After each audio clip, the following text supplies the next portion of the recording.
Welcome to This Day in Baseball. We bring you everything from the thrill of victory to the agony of defeat and every milestone and oddball event in between. Today's game is courtesy of thisdayinbaseball.com. You can come for a peek, make friends for a lifetime.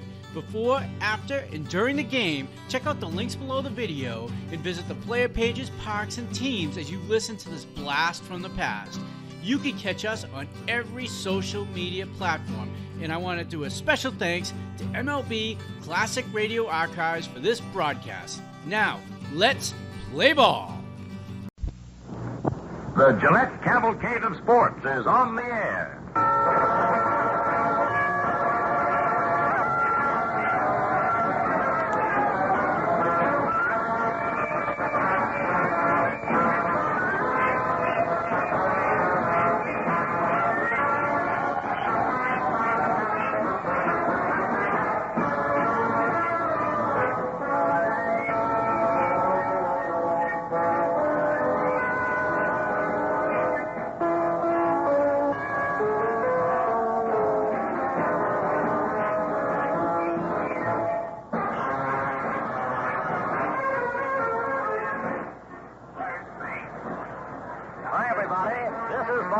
Ebbets Field in Brooklyn, greeting you for the Gillette Safety Razor Company as the New York Yankees and Brooklyn Dodgers get ready for the opening game of the 1956 World Series.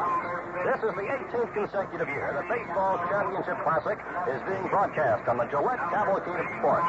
In addition to the World Series, Gillette airs sports events the year round, including the Rose Bowl game, Blue-Gray game, Kentucky Derby, All-Star Baseball game, and the best in boxing every Friday night. To thank you for using its products. This broadcast is authorized under broadcasting rights granted by the Commissioner of Baseball solely for the entertainment of our listening audience. And any publication, rebroadcast, or other use of the descriptions and accounts of this game without the express consent of the Commissioner is prohibited. Tension mounts as we approach the opening of this 56 World Series, the climax of one of the most exciting baseball seasons in history. The Brooklyn Dodgers, champions of the National League, and the New York Yankees, pennant winners of the American League, are poised and ready to go, awaiting that first big pitch. The Dodgers and the Yankees, old World Series rivals, loaded with famous old pros, battling for the World Championship just as they did a year ago. Last October, the Brooks emerged with a title in 7 games, the first Dodger team to win the series after 7 previous attempts.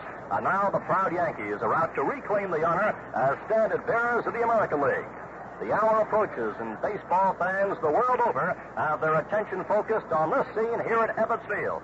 Over 30,000 people are jammed into the home of the Dodgers, and among those already present for the grand opening is President Dwight D. Eisenhower.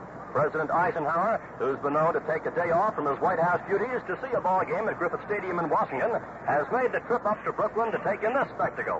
He's the first chief executive to see a World Series game since 1936, when the late President Franklin D. Roosevelt saw the third game of the series between the New York Giants and the Yankees at the Polo Grounds. We've already had the pregame ceremonies down on the field. This will be the president's first look at the Dodgers, although he saw the Yankees play twice in Washington this season and win both times, incidentally. The presidential car earlier came through the center field gate. The band played Hail to the Chief until the president finally left the car near home plate. And the president was met behind home plate by Commissioner Ford Frick, Walter O'Malley, Warren Giles, William Harridge, Borough President John Cashmore, and the rival managers Casey Stengel and Walter Austin. And the players were then introduced to the president. They formed lines. The Dodgers formed a line on the first base line, the Yankees on the third base line, both facing toward the stands. And manager Austin introduced the Dodgers and manager Stengel the Yankees as they passed by the president. First the Dodgers went by, then the Yankees, and the umpires followed. They were introduced also. After that, Tex Rickett announced the playing of the national anthem by the 14th Regiment Band. Everett McCooey sang it. The players were facing the flag in center field. The Marine Color Guard raised the flag. And after the anthem, Roy Campanella took a spot just over behind the photographers who were en masse off to our right side here is President Eisenhower, wearing a brown suit this afternoon, got set to throw out the first ball. He held the ball for a few minutes, waiting till the photographers got their shots. He threw it out, and then a second pitch was made. and all the photographers seem to be satisfied now they had taken their pictures of this headline event. So that is the story of events which have already transpired down below us on the field. The president is now off just to the side of the dugout to our right with the presidential party, and the fans are eagerly awaiting the start of play this afternoon. And just as playing before the nation's first citizen is old hat to the Yankees, so is playing in the World Series, because this will mark the 22nd time that a Yankee team has carried the American League's banner in the October Classic. 16 times the Yankees have won the series, only 5 times have they lost. The Yankee manager, Casey Stengel, this will be his 7th World Series at the helm of the Yankees. Only 3 managers in the long annals of the game can claim more series appearances. John McGraw of the Giants and Joe McCarthy of the Cubs and Yankees made it 9 times each. Connie Mack of the A's made it 8 times. Only one manager, Joe McCarthy, piloted more World Series championship teams than Stengel, Joe winning 7 and Casey 5. But his marvelous record notwithstanding, old Case is more than a proper respect for his rival manager, Walter Smokey Austin. It was 3 seasons ago that Austin was appointed manager of the Dodgers, among his credentials being pennants with Brooklyn Farms at St. Paul and Montreal. Walter has kept up his winning ways here in Brooklyn. In 3 seasons with the Brooks, he's got him into second place in 1954 and a pennant in 1955 and 1956. And last year, Austin captured what had eluded all Dodger managers before him, the World Championship. As Stengel and Austin prepare to match managerial wits today, the weather warm, sunny, there are blue skies overhead, and there's a breeze right now which is coming across from left toward the right field corner. The rival pitchers have already started their warm-up, Sal Maglie and Whitey Ford. For New York, it's Ford, the left-handed ace, and for Brooklyn, that incredible comeback guy, Sal Maglie. Ford is a veteran campaigner at 28. He won 19 games and lost 6 during the American League season. He's a cool competitor with a wealth of World Series experience. He's appeared in 3 previous classics, working in 5 games, winning 3 and losing 1. That one defeat, incidentally, was administered right here in Brooklyn. In the Yankees' postseason setback a year ago, Ford toiled brilliantly, pitching 2 of his team's 3 victories. For Maglie, this starting assignment marks the climax of a story-back comeback. For the New York Giants and the Cleveland Indians in the past season and a half, Sal seemed to have lost the touch. But at the age of 39 in Brooklyn, life begins anew for Sal Maglie. He had a tremendous year just when they needed him the most.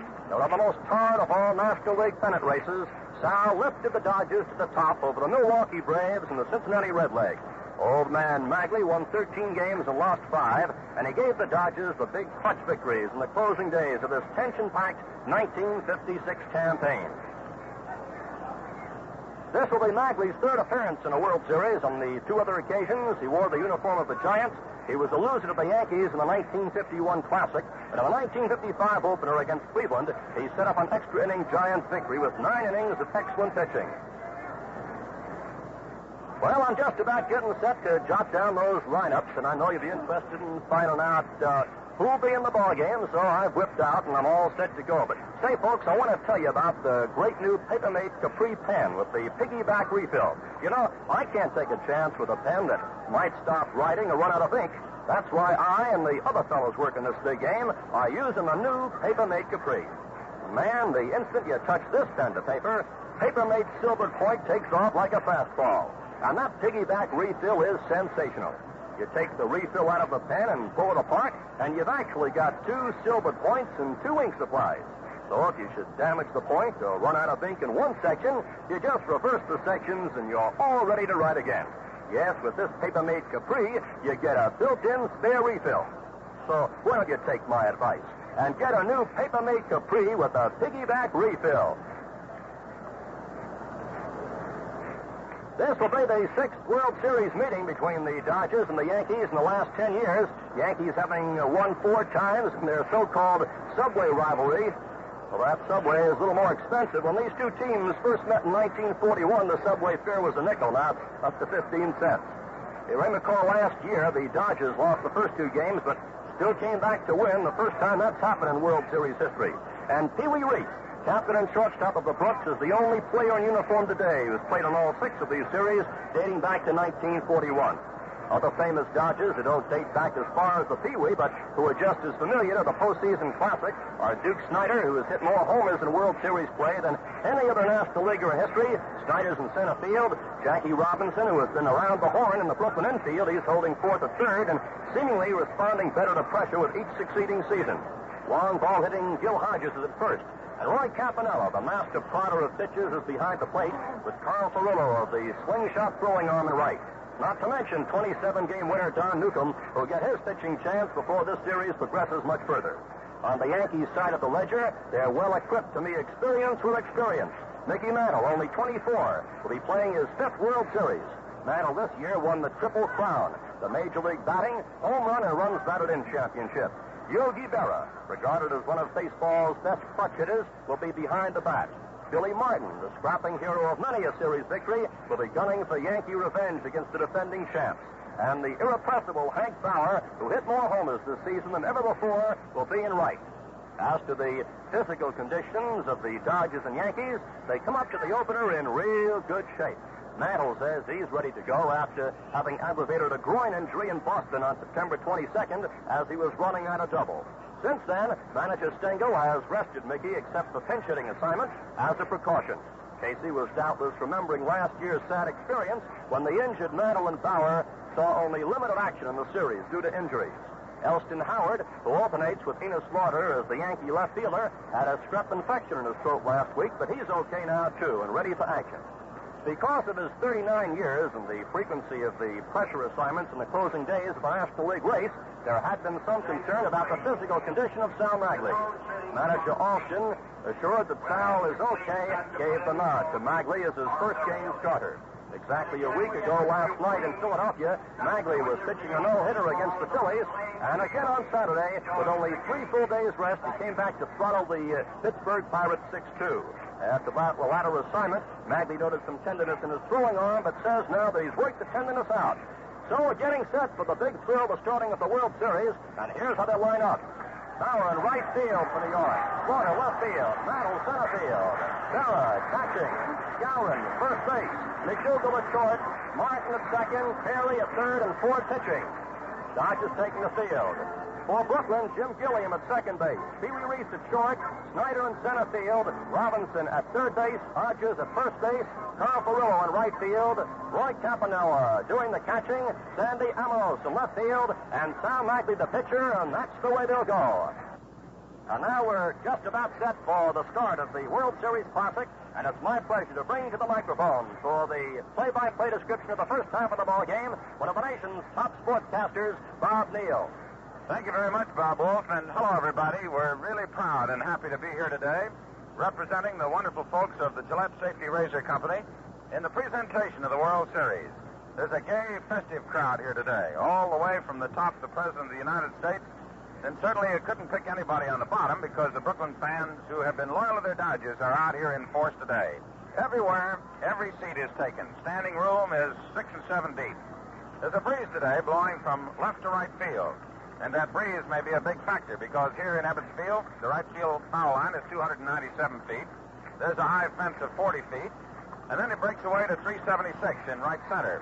In left center field, it's 393 feet. And in left field, right down the line, it's 348. So Hank Bauer, the big, strong, right-handed, hard-throwing outfielder for the New York Yankees, who on the season hit 241, in World Series competition has hit 202, is ready to step in. Out there on the mound, watching as Sal Maglie finishes his warm-up tosses, Jackie Robinson, the third baseman, Pee Wee Reese, the captain of the Dodgers, and the shortstop, and Gil Hodges moves over. So Roy Campanella will do the catching, and defensively, the Dodgers will have Sandy Amoros in left field, Duke Snider in center, Carl Furillo in right, Robinson at third, Pee Wee Reese at short, Junior Gilliam at second base, and Gil Hodges at first, with Salvatore Maglie, who won 13 while losing 5 in the regular season, pitched a no-hit game. Ready here today to try and win his first World Series game. And as we're just about set to go, we pause 10 seconds for station identification. This is Mutual, the radio network for all America.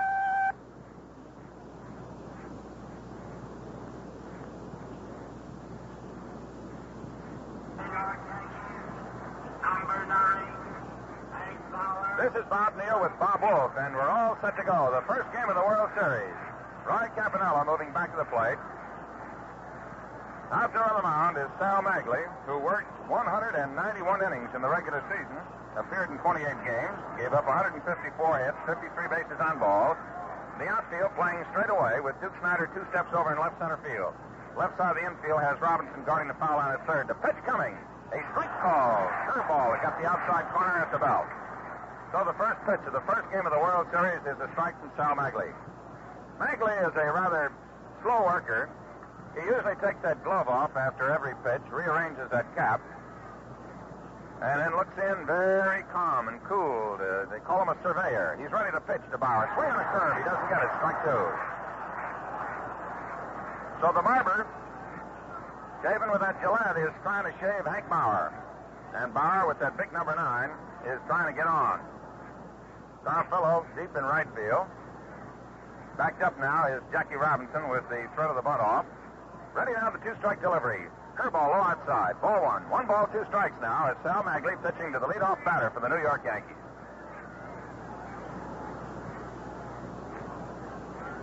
Maglie, very patient.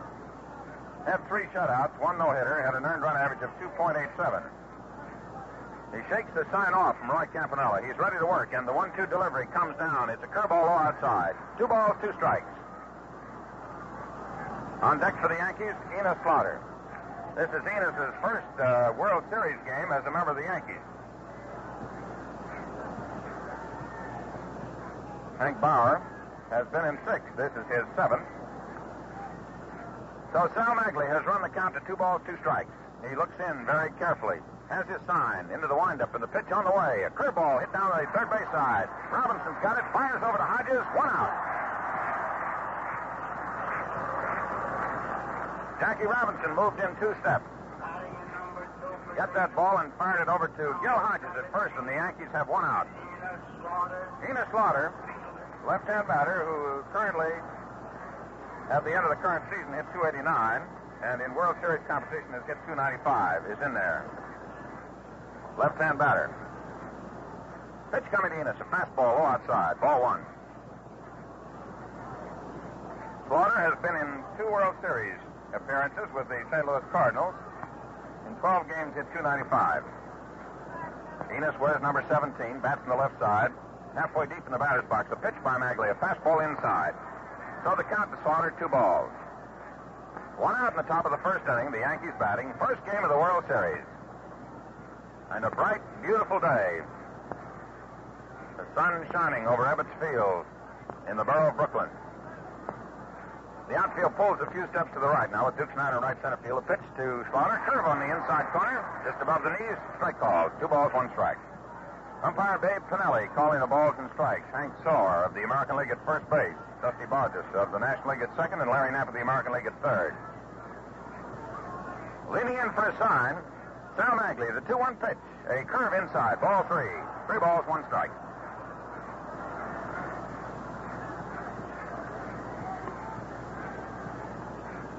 So the barber goes back on the back of the mound, takes a look around to see where everybody's playing. Sal in the 1951 World Series started 1 game, worked 5 innings, gave up 8 hits. The pitch. There's a ground ball to the right side. Hodges backs up on it. The ball bounces off his glove on a short pass. He does not make a throw, and on at first is Enos Slaughter. It was a sharply hit bouncing ball on the second base side of first, and Gil Hodges backed up for it, and it is a base hit for Enos Slaughter. So the first hit of the ball game goes to the veteran Country Slaughter, who sharply bounds to the first baseman. And Hodges, trying to handle a very difficult chance, had to move back to his right, and the ball took a bad hop. So the first hit of the series goes to Enos Slaughter. And in there now is Mickey Mantle, the triple batting champion of the American League. Stands deep in the left-hand batter's box. A pitch coming, a strike call. Let up curveball over the outside corner. Mickey on the regular season hit 353. In the series, he has hit 265. The outfield pull to the right with Duke Snider deep in right center field. Carl Fellow back near the wall in right field. Hodges holds against Slaughter at first base. The check of the run.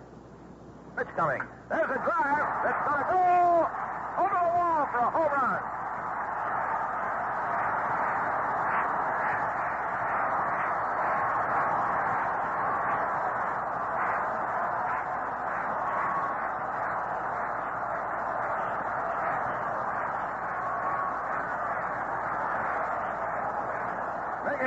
has just hit his 6th World Series home run, giving him his 13th RBI, and the Yankees break out ahead, 2-0. That was a fantastic shot out on Bedford Avenue, high over the right field fence. So the Yankees lead 2-0, 1 out. The batter now, Yogi Berra. Yogi hitting .298 in the regular season, has been hitting .260 in World Series play. This is his 8th World Series appearance. The pitch coming outside for a ball. Jackie Robinson in close on the edge of the infield grass at third base with this left-hand batter up there. Yogi with his feet close together stands fairly deep in the batter's box. The pitch coming, a curve strike call, 1-1. The fans are still buzzing over that shot hit by Mickey Mantle to put the Yankees ahead 2-0. Maglie peers in to Roy Campanella. Here's the pitch coming to Berra outside a fastball. 2 balls, 1 strike. The Yankees are leading 2 runs on 2 hits. Enos Slaughter's ground ball to the right side of the infield, and Mickey Mantle's big home run. Maglie's ready to work, and the 2-1 pitch is a let-up curve that Berra swings and misses. Strike 2. Coaching at third base for the Yankees, Frankie Corsetti, and this is his 16th World Series. Bill Dickey coaching over at first, also making his 16th appearance in a World Series endeavor. The 2-2 delivery, swung on, and foul tip. Dropped by Roy Campanella, and the count remains 2-2.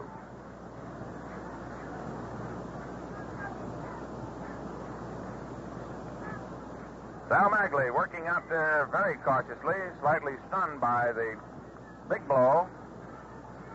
But this is only the top of the first inning. The 2-2 delivery. Curveball hit out in the opposite field, and it is going foul in the box seats out there. Yogi tried to slice one just inside that line, and with Sandy Amherst pumping over there, it looked like the final game of the 1955 World Series, when Amherst went over into the stands and snared one to put an end to the hopes of the Yankees. So it's 2 balls, 2 strikes, 1 out. Sal Maglie ready to work, and the 2-2 delivery comes to Berra, swings on it and fouls it off, going over near the presidential box. Gentleman assigned over there with a glove. Clears that one, and the count remains 2-2. The American League representatives are all sitting on the third base side here at Ebbets Field. The National League representatives on the first base side, which is right next to the Dodger dugout. Here's the 2-2 delivery to Berra, outside ball 3. So it's 3 balls, 2 strikes, with 1 out, nobody on, and the Yankees leading 2-0. Top half of the first inning. Roy Campanella moves out in front of the plate, shouts something out to Sal Maglie.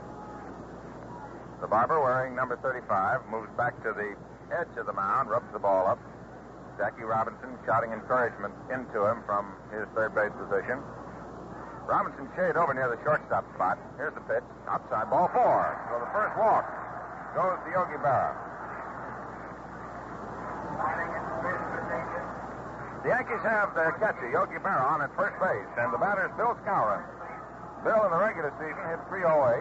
In series competition, he has hit .333.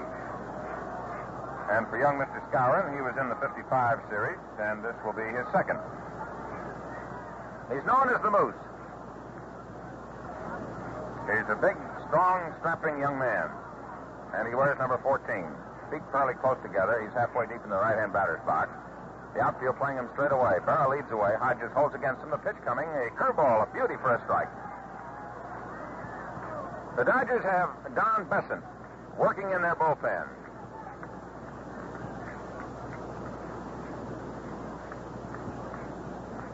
So Sal Maglie in trouble here in the top half of the first inning. Takes his runner at first base. Yogi Berra leads away 2 steps. The pitch coming, swung on and foul. Coming back near the screen and moving back as Campanella can't get it out of play. So it's 2-strike count now to Big Bill Skowron standing in there. Gil McDougall is on deck for the Yankees. The sun shining beautifully. And an ideal day for the opening game of the 1956 World Series. The check of the runner, the 2-strike pitch, a curveball fouled off. The throwing hand of Roy Campanella, who wipes the ball off. and shoots it back out there to Sal Maglie.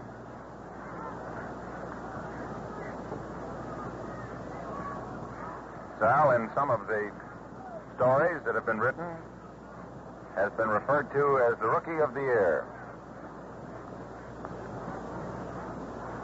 The pitch coming now, fastball inside, 1 ball, 2 strikes. So Sal, who usually has that very fine control, from whence came the nickname the Surveyor, is having a little trouble. He's trying to keep that ball moving around. Sal very rarely delivers a pitch in the same spot to the same batter. He's outside, he's inside, he's up, he's down. Yogi Berra leads the way. Here's the 1-2 delivery to Skowron. He swings, misses, strike 3. So Skowron goes after a big breaking curveball, a fine delivery by Sal Maglie, and there's 2 out here in the top of the first inning. Gil McDougall is up there now. McDougall in the regular season of the American League batted .311. In World Series competition, he has batted .222. This is Gil's 5th World Series. Surprisingly enough, Gil has had 5 home runs with 15 RBIs. Maglie was ready to deliver. Time was called by umpire Babe Pinelli. McDougall is trying to get a good foothold. He's ready to go now. With the outfield straight away, Robinson backed up a few steps at third. Yogi Berra leads away. The throw over and back safely. Don Besant continues to fire in the Dodger bullpen. Pitch coming. Strike call. Fastball. Across the letters.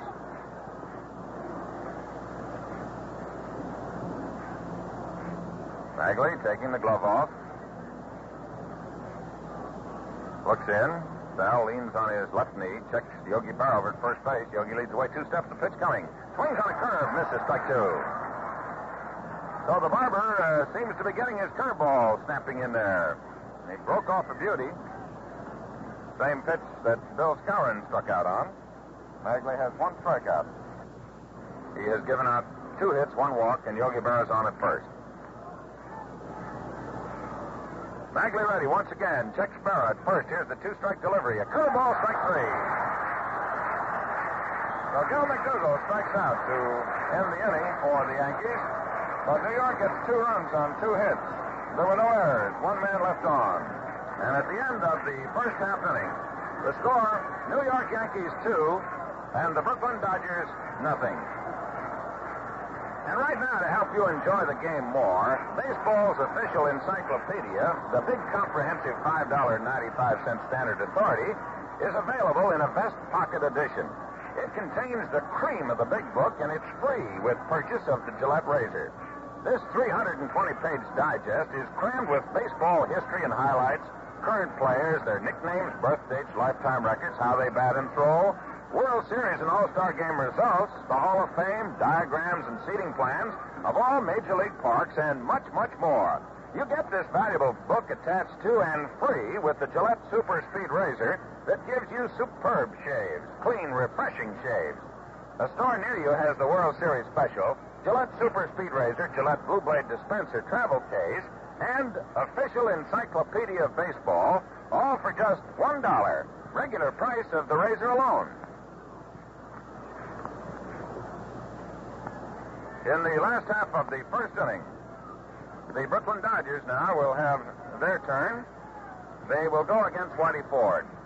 Ford has made 5 series starts, 1 against Philadelphia in 1950, 2 against the Dodgers in 1953, 2 against the Dodgers in 1955. He defeated the Phillies, had 1 loss, 1 no decision against the Dodgers in 53. He beat the Dodgers twice in 55, 1 complete game, so that his overall series record is 3-1, 2-1 versus Brooklyn. So Whitey Ford, the man with the tantalizing curveball, is out there looking into Jim Gilliam, a switch hitter batting from the right side. Junior wearing number 19. The pitch coming. Fastball inside. Ball 1. Gilliam on the regular season hit .300. In World Series competition, he has hit .294. Whitey Ford rocks into motion. The left hand comes around. There's a swing and a ground ball to the left side. Gil McDougall, the shortstop, has it. Fires over to first, and he's out. So McDougall throws out Gilliam, and like the Yankee half of the first inning, the first man bounces out. Pee Wee Reese moves in there. The Dodger captain and shortstop. Pee Wee in the regular season hit .257. In the World Series, he has hit .282. He's a right-hand batter. Ford's ready. Winds, delivers, curve, strike. Whitey has many speeds on his curveball, and he also has a screwball, which is a pitch from a left-handed pitcher that breaks away from a right-handed batter. Sort of a reverse curve. Outfield straight away. Reese waits. Ford delivers as a fastball inside. 1 ball, 1 strike. On deck for the Dodgers, Duke Snider. The Duke waving 3 bats. And he carries in close at third. The pitch coming. There's a swing and a liner out in the right field. Moving over to his left is Hank Bauer, and he reaches up in the air and he spears it. He runs over the wall, but he hangs onto the ball.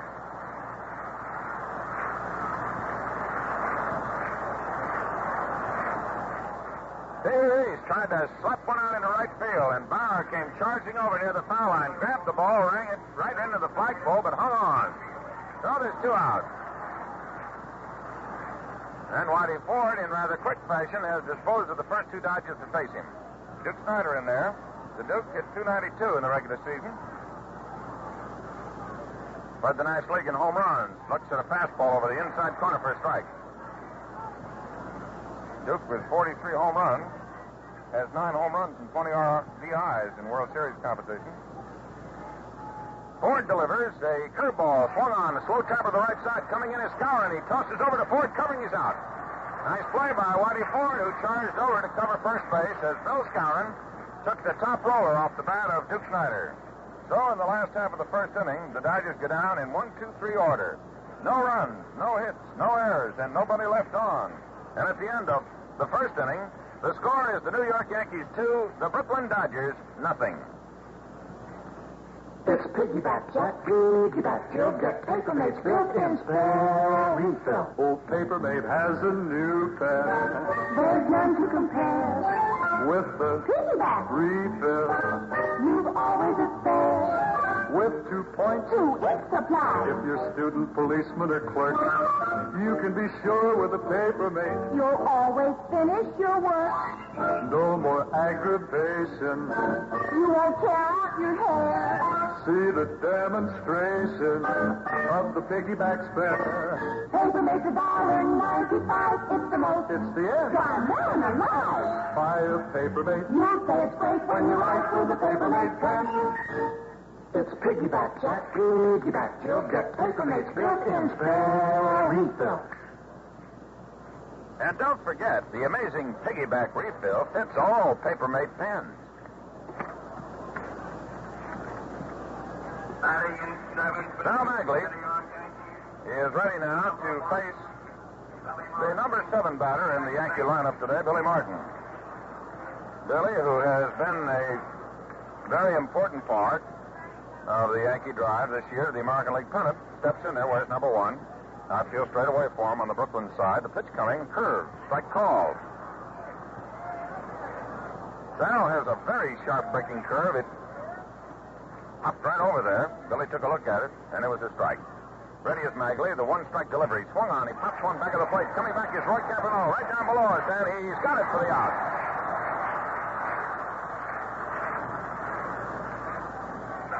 So Billy Martin fouls out to Roy Campanella. There's 1 out for the Yankees in the top of the second inning. The score, New York Yankees 2, the Brooklyn Dodgers nothing.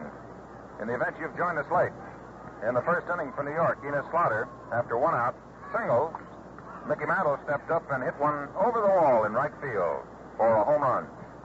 The batter now, Andy Carey. Third baseman takes a look at a fastball, strike call. Sal Maglie had a rather shaky first inning, but after giving up the home run to Mantle and Walking Berra, he then struck out Skowron and McDougal. Curveball, it breaks just outside for a ball, 1 ball, 1 strike.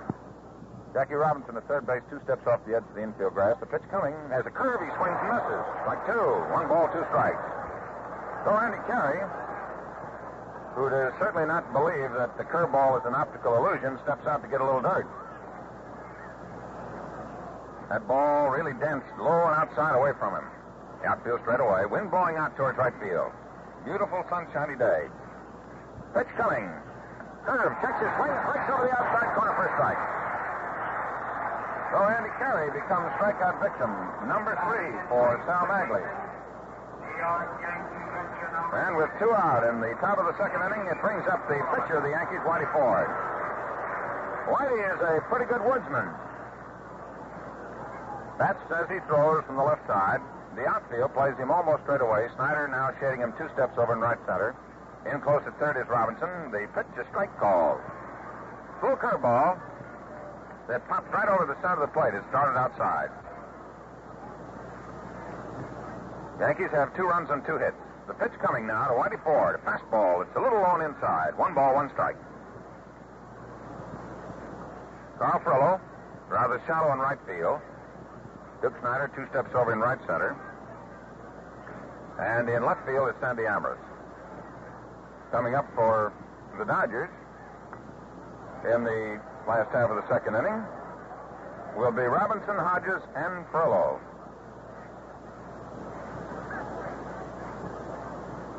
Whitey Ford fouls one off, and it's 1 ball, 2 strikes. With 2 out here in the top of the second inning, Yankees 2, the Brooklyn Dodgers nothing. And the Brooklyn faithful are waiting rather quietly. Here's the pitch now. A curveball. He swings on it. He misses it. Strike 3. So Maglie coming up with a superb demonstration of that great curve of his. Strikes out 2 in the second inning, and in the top of the second for the Yankees, no runs, no hits, no errors, and nobody left on base. And at the end of 1.5 innings of play, the score, New York Yankees 2, the Brooklyn Dodgers nothing. Well, in the last of the second, it'll be Robinson, Hodges, and Frillo. Gil's had strange series. 1952, he was hitless in 21 times at bat, but boy, how he bounced back last year. You know, in a tape-recorded interview, we asked Gil a personal question, and here's his reply. Didn't take me long to learn that the only way to get a decent shave is with a Gillette blade and a Gillette razor. That's from Gil Hodges. It's an old story to you Gillette fans, but for the rest of you men, you just ought to experience the shaving speed and comfort you get with the Gillette Super Speed Razor that's precisely and scientifically designed to match your skin and beard. There are 3 types, light, regular, and heavy, with varying blade edge exposure, edge angle, and weight. 1 piece for convenience, instant blade changing and planing, and refreshing shaves that hit the very peak, clean and good looking, are positively guaranteed. $1 bill gets your Gillette Super Speed Razor complete with travel case, Gillette Blue Blade dispenser, and listen to this, while the supply lasts, the Vest Pocket official encyclopedia of baseball is included free. Whitey Ford delivers to Jackie Robinson, and the pitch is taken for a strike.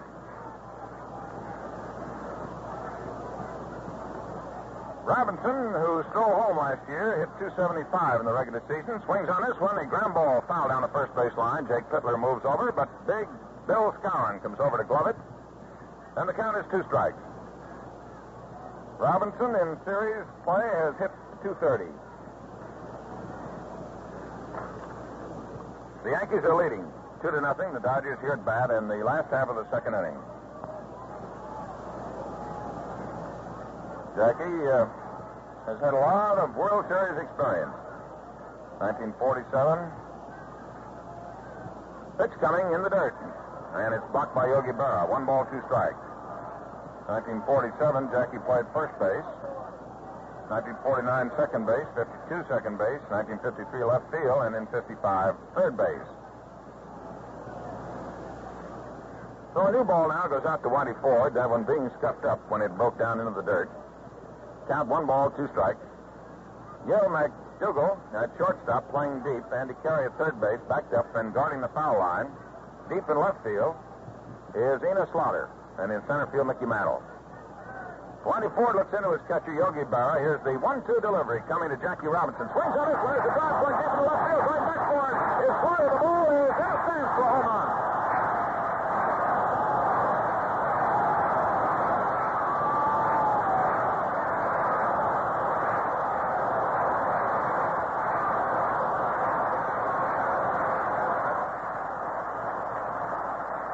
Jackie Robinson steps on home plate with a big smile. He's being congratulated by Gil Hodges.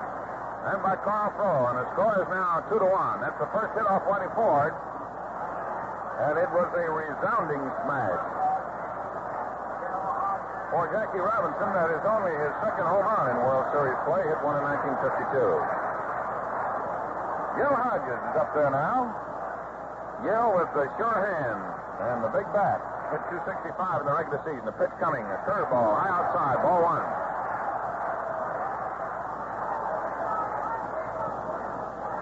It's a 2-1 ball game.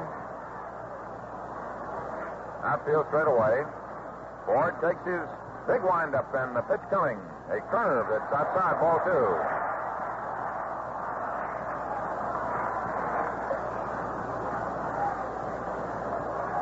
The Dodger fans hoping that they're sensing something about to happen, with the Dodgers able to push over 1 run. And with nobody out. Here's the pitch now to Hodges, a curveball for a strike. And it's 2 balls, 1 strike to Gil.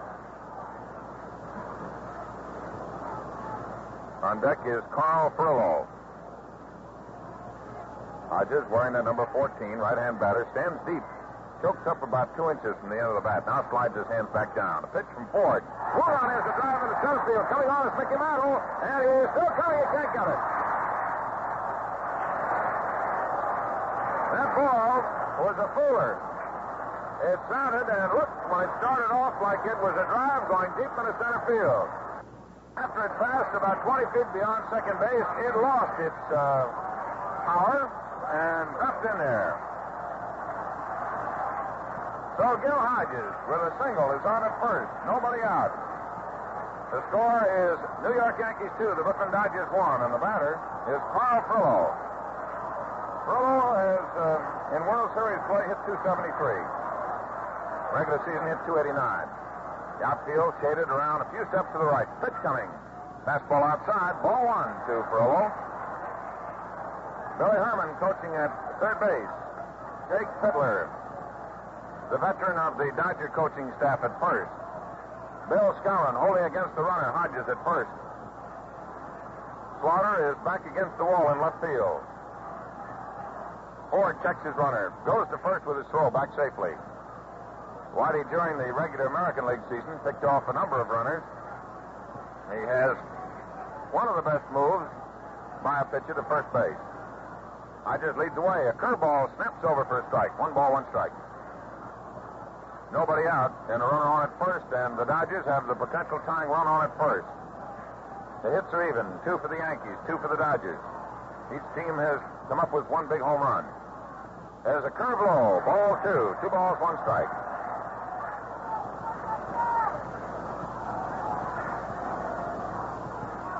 There is no activity in the Yankee bullpen. Back in the first inning, when Sal Maglie was having a little trouble, Don Besson went to work.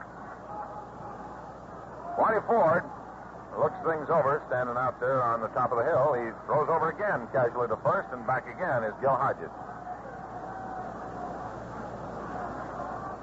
Carl Furlow waiting patiently. Ford checks Hodges. The pitch coming. Curveball. Pulled foul down the third base line. That ball was only about a foot foul. And it was really pulled. So it's 2 balls, 2 strikes. With the runner on at first, Gil Hodges, who had moved all the way to second, now moving back. Furlow takes a flash down to third base coach Billy Herman. Yogi Berra takes a flash out to his pitcher after that, Whistler. Ford with a new ball. Takes his glove off, works it over. Now he's ready. Whitey Ford is pitching to Carl Furlow. Hodges again leads away. Skowron holds against the runner. Left side of the infield for the Yankees. Backed up. The pitch coming. Curveball. Check swing. Ball 3. Furlow is tempted. Checked his swing just in time. And it's now a full count. 3 balls, 2 strikes. Nobody out. In the last half of the second inning, the Dodgers are 1 run back of a tie, with the Yankees leading 2-1. The first game of the World Series.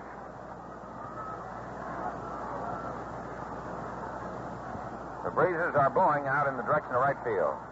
Hodges leads away. There's a throw over, back safely. Whitey Ford reminding Hodges that he doesn't want him to move too far off. So Ford, again, takes his sign, takes his stretch, and checks him. Pitches. There's a curve. Lined out in left center field. That ball may go all the way to the wall. Here's Hodges digging for third. Mantle bobbles the ball for a moment. Carter recovers. He's making the throw in. Here's Hodges coming to the plate, and the score is tied.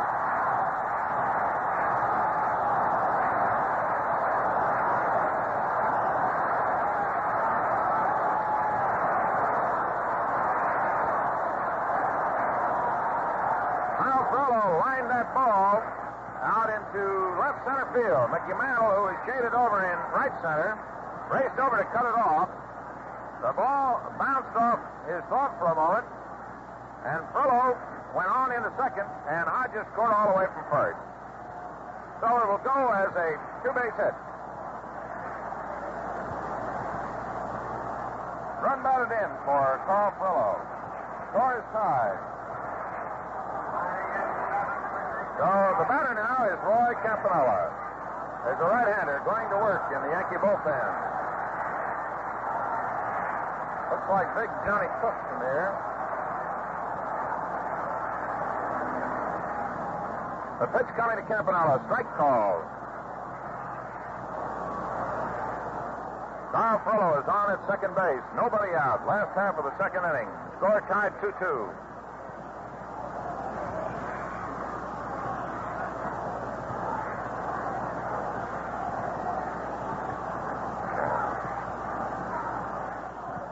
Ford checks the runner. Now pickoff play attempted, and the throw is too late.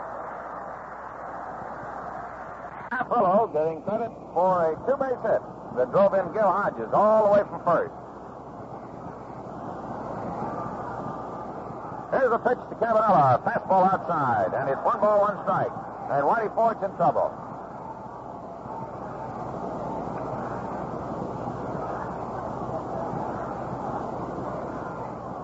Either Bob Grimm or Johnny Cooks out there in the bullpen. There's a swing and a drive. He's going to right center field. Backing up near the wall is Hank Bauer, and he's got it. And there's the throw coming across as Furlow digs for third, and he's over there. So Roy Campanella hitting to the opposite field. Flies deep to Hank Bauer against the scoreboard. And Furlow digs for third. So with 1 out, the lead run for the Brooklyn Dodgers moves to third base. It is Johnny Cook firing in the Yankee bullpen.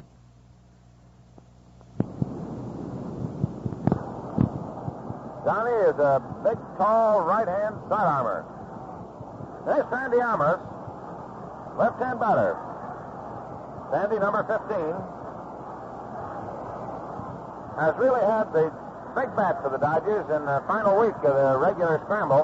The Yankees now draw their infield in with Billy Martin 1 step off the edge of the infield grass. McDougal in close. The pitch to Sandy, a fastball inside, too close, ball 1. The outfield shaded to the right. Deep in right field is Hank Bauer. In right center field, a few steps off the line, is Mickey Mantle. Enos Slaughter in left center. The infield for the Yankees drawn in. Here's the pitch coming to Amos. He swings on a curve. He doesn't get it. 1 ball, 1 strike.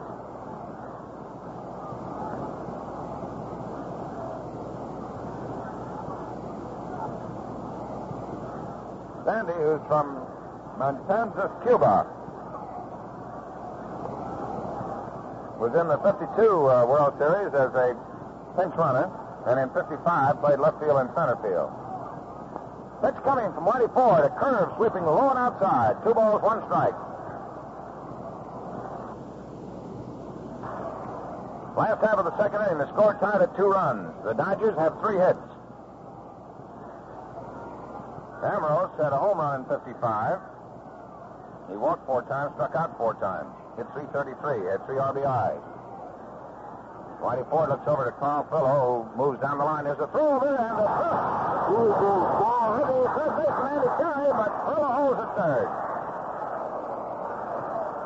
Whitey Ford fired across, trying to pick off Furlow. The ball got by Andy Carey, but with the closeness of the stands, the ball bounced off the facing of the box seats, and no advance made by Carl Furlow. So the count remains to the batter, 2 balls, 1 strike. While we wait for the next pitch, let's pause 10 seconds for station identification. This is Mutual, the radio network for all America.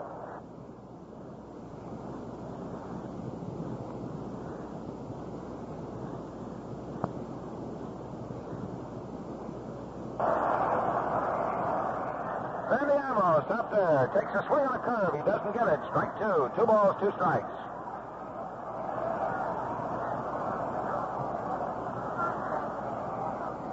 Next pitch swung on, a fly ball hit on the short right center field. Mickey Mantle coming under it. Furlow tagged up at third. Here's a throw coming, and it holds him at third base. Perfect throw by Mantle on the hop right to Yogi Berra at the plate, and Furlow is held at third. So Sandy Ambrose flies out to Mickey Mantle in right center field, and with 2 out. And the potential lead run at third base, the batter now is Sal Maglie.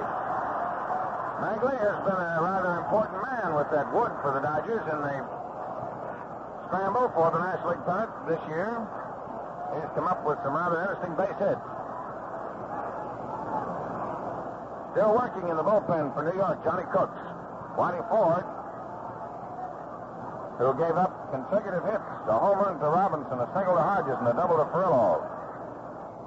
And then has been able to get Campanella and Ambrose. Pitches, there's a swing and a foul. So it's 1 strike. 2-2 ball game, last half of the second inning. On deck for the Dodgers, the top of the order, Junior Gilliam. Whitey Ford tried to work, rocks into motion. Here's the pitch coming to Maglie. Fastball high for ball 1. 1 ball, 1 strike. Tom Furlow on third base. The Yankees have Mantle shallow in center. Bauer around in right with Slaughter in left center. The pitch now to Maglie. Swings and he misses for strike 2.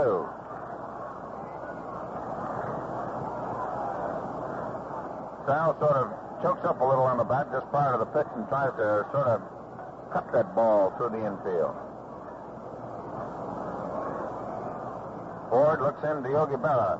Starts to work. Here's the 1-2 pitch to Maglie. Swings, misses, strike 3.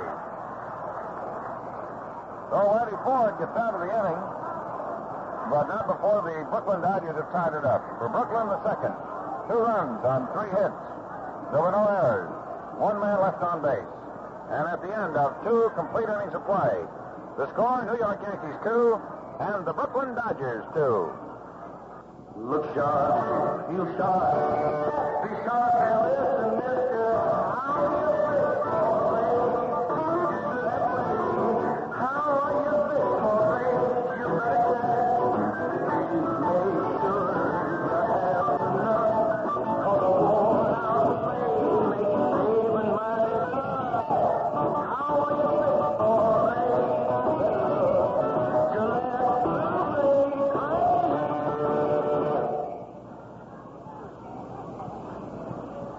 Sal Maglie has taken his position out there in the mound, and for the New York Yankees, the top of the order moves up with Hank Bauer, who in the first inning bounced out a third to first.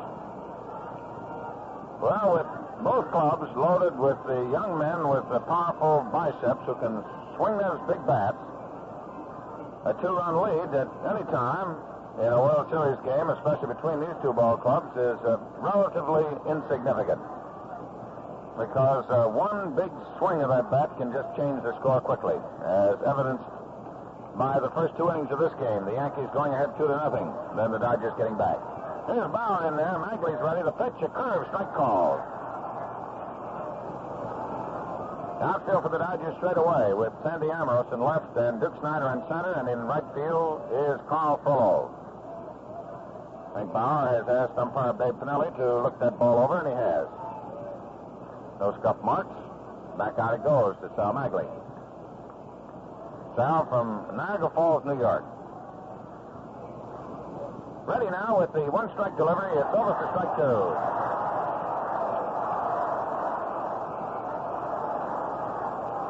Hank Bauer moves back to take another look at that pitch.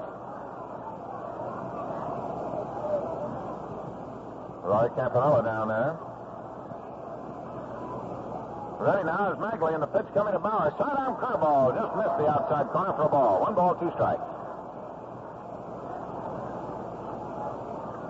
Well, Hank Bauer is seeing what a great many National League batters saw for most of the 1956 season. Tremendous curveball. The 1-2 delivery. There's a foul going back in the stands. Moving back is Roy Campanella. Can't get to it. Out of play. 1 ball, 2 strikes.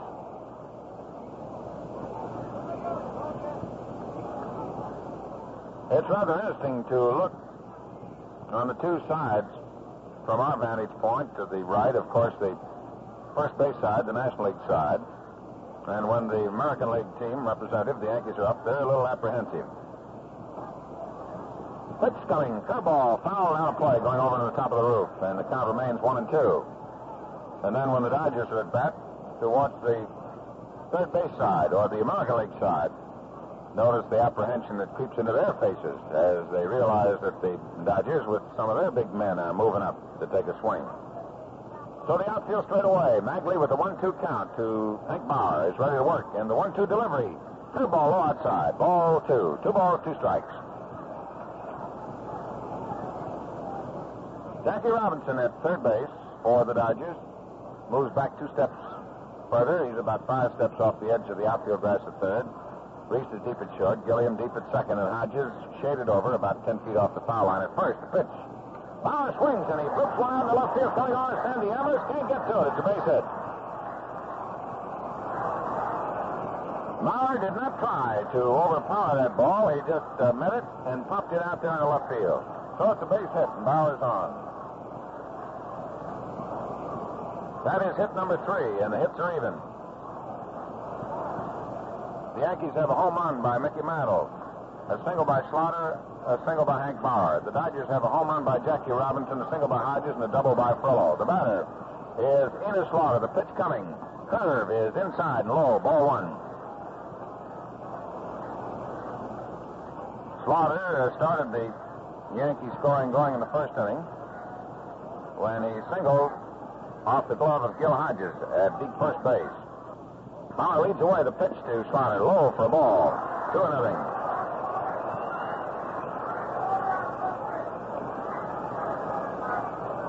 2 balls to count. Roy Campanella moving back of that plate, shouting out to Sal Maglie. Jackie Robinson moves in a few steps on the edge of the infield grass to shout something in. And he's going to stay there, perhaps anticipating a bunt. The outfield shaded to the right. Here's the pitch to Slaughter. Swings and he lines one by the shortstop, going out in the left field. It's a base hit. Oh, Enos Slaughter, the veteran, who is some 40 years young, at this moment, has 2 for 2. That is hit number 4 off Sal Maglie. And again, the call goes to the Brooklyn bullpen.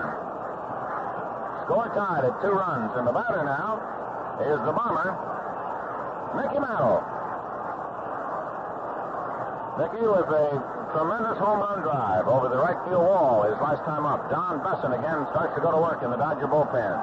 Here's a pitch by Maglie to Mickey Mantle. A strike call, a curveball. It's slipped over the inside corner. The Dodgers have Dukes Manor pulled way around in right center and deep. And Carl Frollo playing well back near the wall. Right side of the infield backed up, and Jackie Robinson 1 step off the edge of the infield grass at third base. Pee Reese shaded over near second. Hank Bauer leads away from second. Enos Slaughter from first. Here's the pitch to Mantle. He checks his swing on a curveball over for strike 2. 2 strikes. The count to Mickey Mantle. Nobody out in the top of the third inning, and the score tied at 2 runs. And the good folks of the Gillette Safety Razor Company sending this all along to you. And very pleased to. Maglie's ready out there on the mound. Takes his stretch, checks his runners. The pitch to Mickey Mantle. Low inside. Ball 1. 1 ball, 2 strikes now. Mantle looking that ball over very carefully. Last year, if you recall, Mickey, hampered by whole leg muscle, had to be used as a pinch hitter. Ready now as Maglie checks the 2 runners. Here's the 1-2 pitch to Mickey Mantle inside. Ball 2. 2 balls, 2 strikes. Wind blowing out towards right field. Roy Campanella decides to go out and have a little chat with his pitcher, Sal Maglie. Umpire Babe Pinelli, a veteran of many years in the National League, dusting off the plate. Tom Gorman of the National League is the umpire out along the left field foul line, and Ed Runge is out along the right field foul line. So Mantle now leans on the bat and waits as umpire Pinelli takes a little examination of the ball, throws it back out. Everybody set to go. Bauer leads away from second. Enos Slaughter leads away from first. There's nobody out. Here's the 2-2 pitch to Mantle. Strike three call.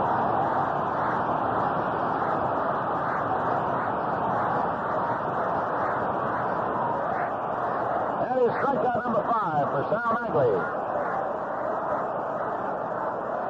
And the batter is Yogi Berra. Yogi has not been up officially today in this game. He walked in the first inning. He dived there as Skowron and McDougal both struck out. Berra will be followed by Skowron. So Mantle with a 353 average, Berra with a 298 average, Skowron with a 308, and McDougal with a 311 means that the Yankees have 4 men in the lineup who are hitting 300 or better. All right, the check of the runners. The pitch coming to Berra. Swings and he pops one up to the left side of the infield, and the infield fly roll is in effect. Jackie Robinson moves in near the mound. He squeezes it for the out. So Berra pops up to Jackie Robinson between third and the mound. And with 2 out, Sal Maglie is making a determined bid to get out of this jam. The Yankees have 4 hits. They have Bauer at second and Slaughter on at first. And Bill Skowron is the batter. Bill, his last time up, struck out. Maglie peers in, takes his stretch. The outfield playing straight away for Skowron. Here's the pitch coming to Bill. He swings a ground ball left side. Robinson backs up for it, makes his throw to second. The force is on Slaughter. That is all for the Yankees in the third inning. They're going 5-4, third to second. And in the third inning for the New York Yankees, no runs on 2 hits. There were no errors, and 2 men were left on. And the batter closes the door on the bid by the Yankees to go ahead. And at the end of 2.5 innings of play, the score is New York Yankees 2, the Brooklyn Dodgers 2. Well, I don't have to tell you, they're hanging from the rafters out here at Ebbets Field today. Over 33,000 strong. And as you look around this jam-packed throng, it certainly impresses me to realize that 1 out of every 4 men here who use shaving cream at all has switched to instant lather. Now, that's true for men all over the country, so it should hold for the fans here. Yes, sir, those bomb-type creams are good, all right. And now Gillette has one of the best, foamy instant lather shaving cream. It's fast, convenient, and a cinch to use. You touch the nozzle, and there's your lather. Rich, creamy, and holds a barrel of moisture. And for an important extra, Foamy contains K34, a special antiseptic that destroys harmful bacteria on your face. You get about 3 months' supply of Gillette Foamy for 79 cents. A nearby store has it. Just ask for Foamy Instant Lather Shaving Cream. The last half of the third inning. It'll be Jim Gilliam for the Brooklyn Dodgers. And Sal Maglie was given quite an ovation as he moved back to the safety of the Brooklyn Dodger dugout after having given up hits to the first 2 men to face in the third inning and then taking care of 3 very dangerous men. Gilliam bounced out short to first. Time is being called for the moment by the umpire out down the right field line, Ed Runge. There's apparently something out there on the wall. Ed Runge moves in to talk to umpire Hank Sora.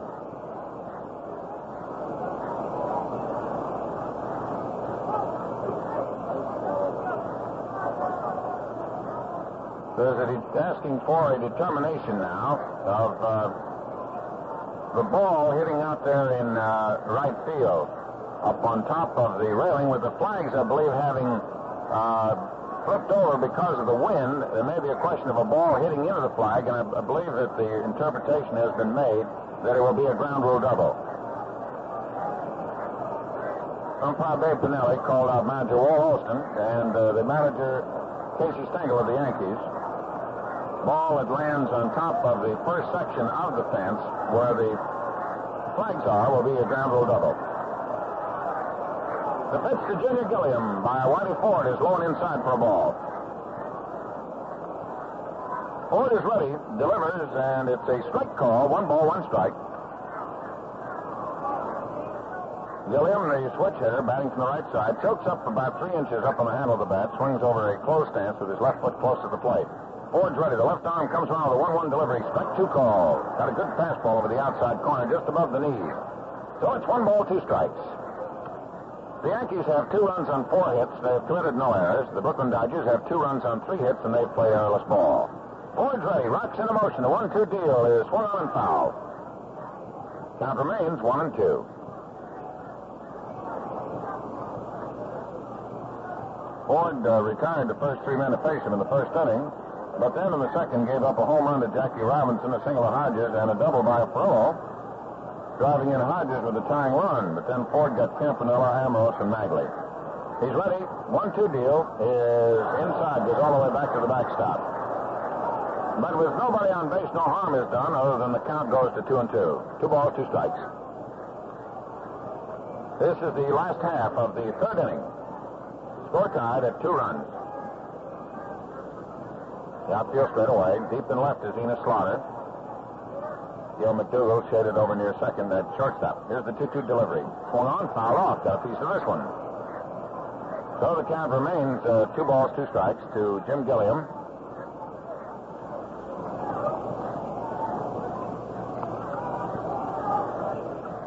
Gilliam's back in there now. On deck for the Brooklyn Dodgers, Pee Wee Reese. Whitey Ford, the left-hander, trying to defy the belief that it is suicide for a left-hander to pitch here. There's a pop-up high to the left side of the infield. McDougall shading his eyes, charging in now as the wind carries it, takes it on the edge of the infield grass. McDougall had moved back out near the edge of the outfield grass and then suddenly came charging in, and he settled under it to grab it. So Gilliam pops out to the shortstop. Gil McDougall, 1 out. The Dodger captain, Pee Wee Reese, moves in. Pee Wee lined to Hank Bauer against the wall out in right field in the first inning. Ford is ready. Rocks, delivers a curve inside for a ball.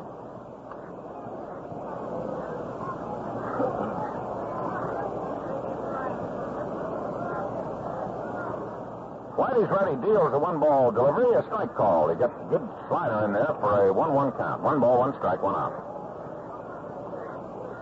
Duke Snyder on deck for the Dodgers. Knocking the dirt out of his spikes.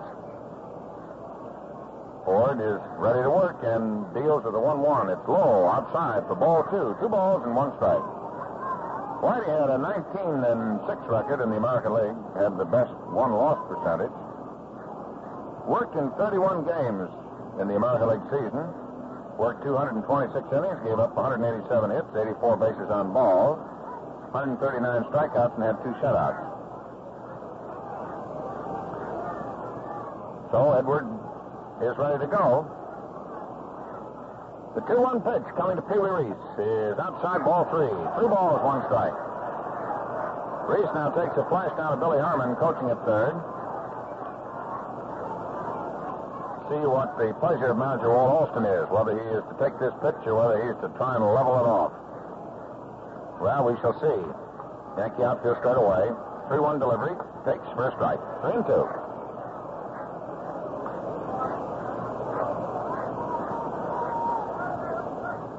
Well, Little Colonel now is certainly on his own. 3 balls, 2 strikes, 1 out. Last the third. Score Yankees 2, the Dodgers 2. The pitch, payoff. 4-on, line foul, upstairs, out in right field.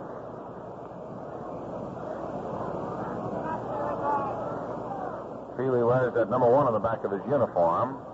He has his own private office down there in the Dodger dressing room. It's a locker removed. Special honor for the captain. Pee Wee's a pretty good bridge player. They'd like to put a bridge out there between the mound and right field. Here's the payoff pitch coming to him. Swings on this one. Ground ball left side. McGill over his left. Makes a beautiful stop to throw. And he's safe.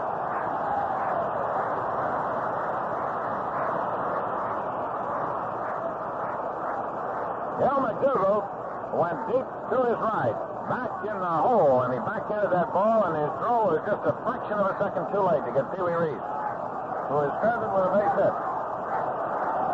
Oh, that is hit number 4 off 44. 3 hits in the second inning, a single here by Reese. And Duke Snyder's up there now. The Duke rounded out Bill Skowron to Whitey Ford, who covered first to make the final out of the first inning. Jim Turner, the Yankee pitching coach, moves out to make a motion to the bullpen. Reese leads away. The pitch to Snyder. He swings on this one. A fly ball in center field. Now playing very deep. Coming out. He can't get to it. And Reese is held at second.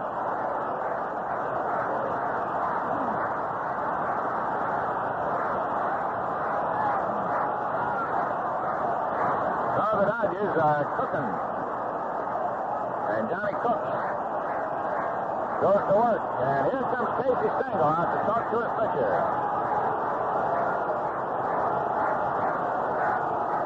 Well, Casey is coming out to have a little chat with Whitey Ford. It looked like Duke Snyder hit that ball off the handle, and he popped it out back of second. Mantle, who was playing respectfully deep for the great Duke, had to come charging in, but no chance to get the ball, but made a good bluff, keeping Pee Wee from going all the way to third. Reese had to hold about 3/4 of the way to second until he could make sure that Mantle was not going to catch the ball.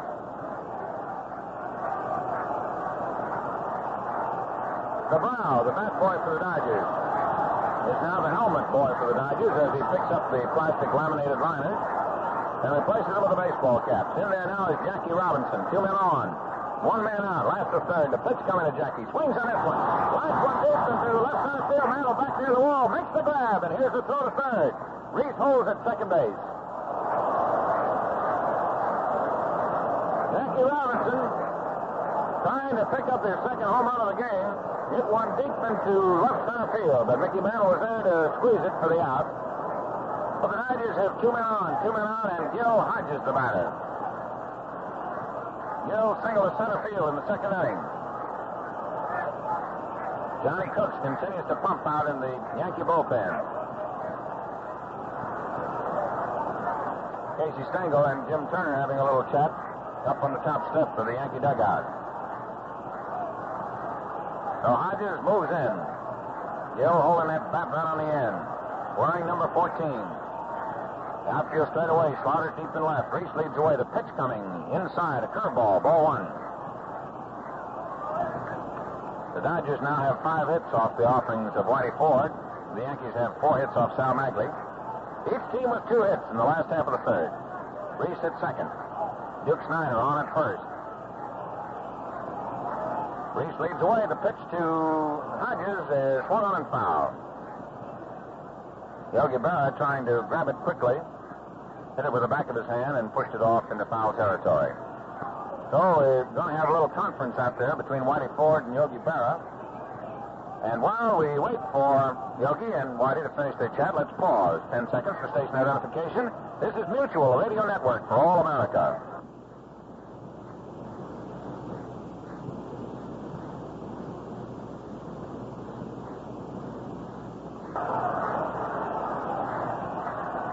This is Bob Neal with Bob Wolf, and Gil Hodges moves in.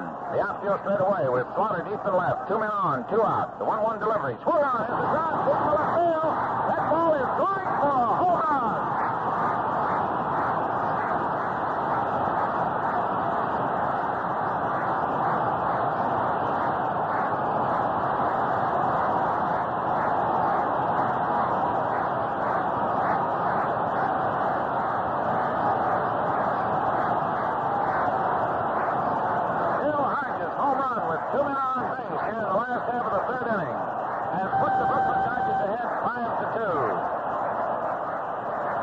Ford, who was trying to prove that a left-hander can pitch in the cozy confines of Ebbets Field, is having trouble at the moment. Carl Frillo is in there. The pitch coming to Carl. Right-hand batter swung on, sliced down the right field foul line. Going foul.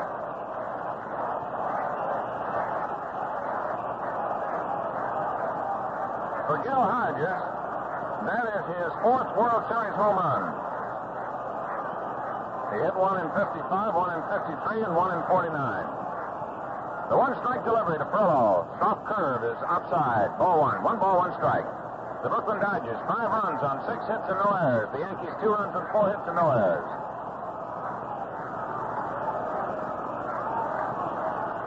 The pitch coming. Swung on. A fly ball hit into short right field. Digging hard for it is Hank Morris. Still coming on, and he's got it for the out. So in the Dodger half of the 3rd inning, 3 runs on 3 hits. No Yankee errors. And with Gil Hodges' home run, nobody left on base. At the end of 3 full innings of play, the score, the Brooklyn Dodgers, 5, and the New York Yankees, 2. Well, coming up in the top of the 4th for the Yankees will be some rather interesting hitters, McDougal, Martin, and Andy Carey. Carey's got a lot of power.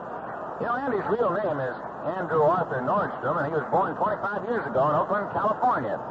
Andy broke into the majors with the Yankees in 1952, and he has played second, third, and shortstop for them. His best year was in 1953 when he hit .321. In 1955, he shared the league leadership in triples with Mickey Mantle. You can put your finger right on facts like these in a jiffy with the new condensed edition of the official Encyclopedia of Baseball, a handy 320-page book that contains the cream of the standard authority. It's yours free with purchase of the Gillette Super Speed Razor at the regular price. You better pick up your copy tonight.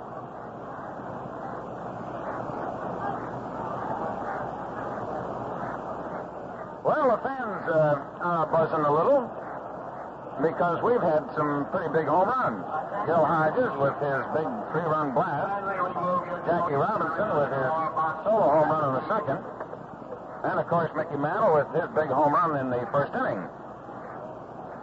So the score is 5-2, and we're ready to move into the top of the 4th inning. And moving in there is Gil McDougal. McDougal has been a big man for the Yankees in the series. He has been second only to Billy Martin in the department of runs batted in. He's had 15 RBIs to 16 for Billy Martin. So McDougal has struck out in the 1st inning, moves in there. And Sal Maglie is ready to pitch in the 4th inning. The barber, who probably was not sure that he'd be around after the 1st, after he'd given up a single and a home run, is getting stronger. There's a curve over for a strike.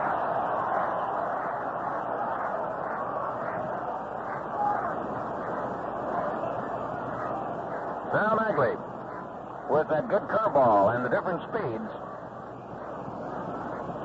is ready now. The 1-strike delivery, a fly ball hit deep into left center field. Amos over, and he's got it for the out. So McDougal is out number 1 in the 4th inning for the New York Yankees with a fly ball to Sandy Amos in left center field. And the batter now, Billy Martin. Billy popped out to the catcher in the 2nd inning. Brooklyn 5, Yankees 2, top of the 4th. Maglie's ready to pitch to Martin. Curveball swung on, hit deep in the left field. Amos going back. That ball may be in. It is a home run.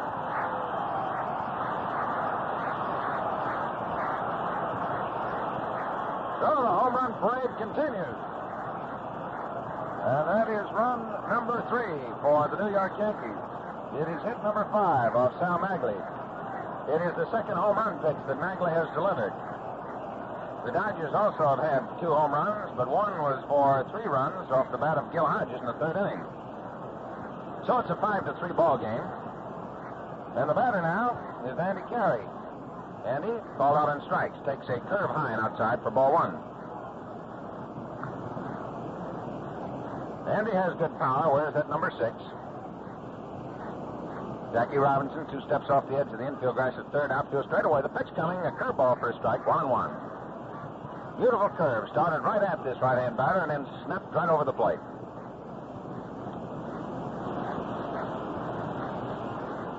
One ball, 1 strike, 1 out. Maglie ready. Deals the 1-1. There's a swing and a pop-up out into short right field. Moving back out there, Junior Gilliam. Carl Frillo coming over. And Frillo calls him off, makes the catch. So there's 2 out. in the Yankee half of the fourth inning. Whitey Ford is due up. But I believe we're going to have a pinch hitter for Whitey.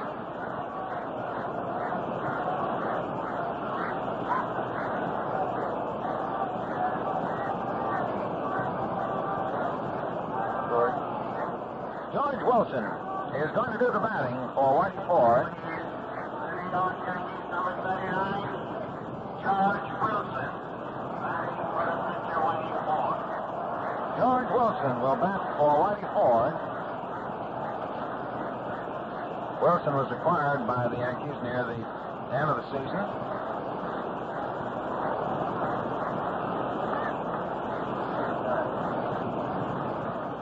Formerly in the Giant chain. Stockley Bill, left-hand batter, feet close together. Pitch coming from Sal Maglie for a strike. Wilson's looked at Mr. Maglie before. The outfield is pulled around to the right with Duke Snyder way over in right center field. Carl Fellow deep in right field. A pitch by Maglie. A fastball. Wilson almost falls down as he takes a vicious cut. Doesn't get it. Strike two.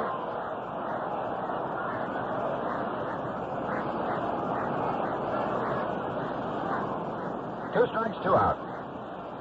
6 hits for the Brooklyn Dodgers, 5 hits for the Yankees. Dave Pinelli is asked to look the ball over by Wilson, and he does, and he throws it back out.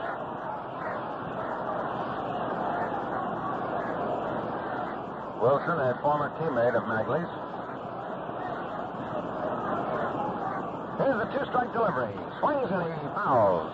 Roy Campanella circling back of the plate for that one, but it hits the ground first, so it's only 2 strikes.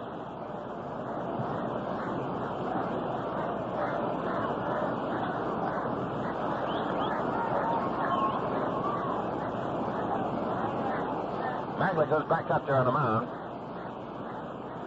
Brooklyn leading by 2 runs, 5-3. Gil Hodges, big 3-run home run being the margin. Pitch, a ground ball, foul. One-hand grab by Frankie Crosetti. And Frankie gets a nice hand. Johnny Cook's working in the bullpen.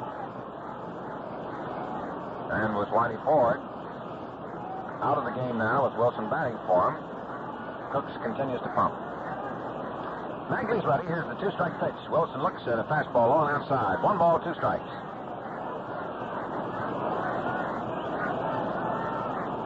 Fans who have seen some rather big blasts so far today waiting rather quietly to see what Wilson's going to do to Maglie. Or Maglie to Wilson. 1-2 delivery by Sal. A swing and a miss. Bang. And a throw down to first base. Still goes for a strikeout. The ball was dropped by Campanella. He threw it out at first. And strikeout number 6 for Sal Maglie. And the Yankees get 1 run on 1 hit by Billy Martin, a home run. No errors. Nobody left on base. At the end of 3.5 innings of play, the score, Brooklyn Dodgers 5 and the New York Yankees 3. Well, many people have said that Billy Martin is one of Casey Stengel's favorites, and I wonder what old Casey's saying to Billy about that big home run. Yes, sir, Casey's always good for a quote no matter what the subject is. By the way, he hits it right on the button for me when he says, if you want to look sharp, you'd better shave with a Gillette razor. Have you tried today's razor, the light, regular, or heavy Gillette Super Speed? One has the precise blade edge exposure, edge angle, and weight for you. The light is for most younger men and for sensitive faces, the regular for average skin and beard, and the heavy for men who like greater heft, greater edge exposure, and more abrupt edge angle. Now it's your move. Gillette guarantees comforts you never had before. Shave so clean and refreshing, you wonder how long this has been going on. You want to see? Well, a store right near you has your Gillette Super Speed Razor with Gillette Blue Blade dispenser and travel case, $1. And while they last, you get the Vest Pocket official encyclopedia of baseball absolutely free. Roy Campanella will be the first member of the Brooklyn Dodgers to try his efforts against Johnny Cook, who is coming on here in the 4th inning. Whitey Ford worked 3 innings for the New York Yankees. He is charged with 5 runs and 6 hits. He did not walk a batter, and he struck out one. And that was Sal Maglie. So Johnny Cooks here in the fourth inning. The outfield is playing straight away. Campanella off Whitey Ford in a fly ball in the right field. Cooks, the big slender right-hander, side armor, outside with a curve. Ball one. Johnny in 55 worked for the Yankees in 2 games, pitched 3 innings, gave up 4 hits, 2 runs, 2 of them were earned. 1 strikeout, 1 base on ball. Next pitch, ball 2.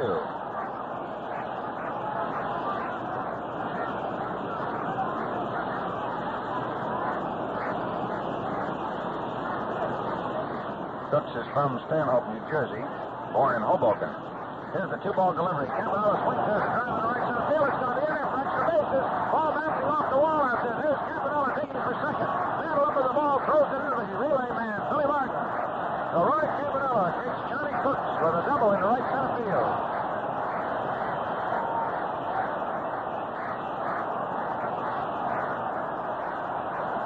Johnny Cooks moved up into Major League Baseball with relatively very little experience. I think he had 1 year, then came out of the service, and so impressed Manager Casey Stengel down in Florida a couple of years ago that Casey decided to give him a chance. The youngster has proved to be a very big man for the Yankees, and especially in the past year. The batter is Sandy Ambrose, who flied to centers last time. Looks at a fastball for a strike.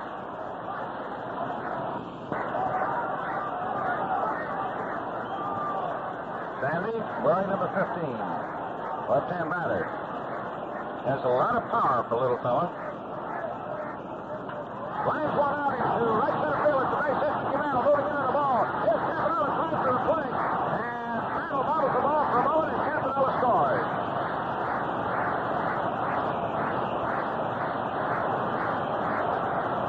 So Sandy Ambrose singles to the right side of the infield, right out over second. And he gets Bennett for an RBI.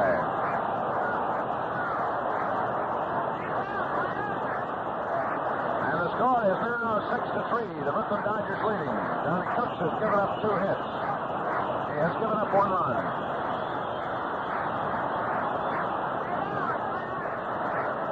And there's another pitcher going to work in the Yankee bullpen. Right-hander Tom Morgan. Tom, known as the plowboy, who walks with the big, determined steps of one of the most important parts of the citizenry of our great country, the good folks on the farms. Tom has been a real yeoman worker for the Yankees in the bullpen. Looking for a bunt. Maglie bunts the ball. It's fouled. Charging in was Bill Scowen from first, Andy Curry from third, but Maglie pushed the ball off foul. So the Dodgers leading 6-3. And with Sandy Ambrose, a very fast youngster out there at first base. Manager Walt Alston had Maglie trying to bunt. The Yankees again are looking for a bunt with Curry moving in at third. Scowen ready to charge in at first. Here's the pitch coming.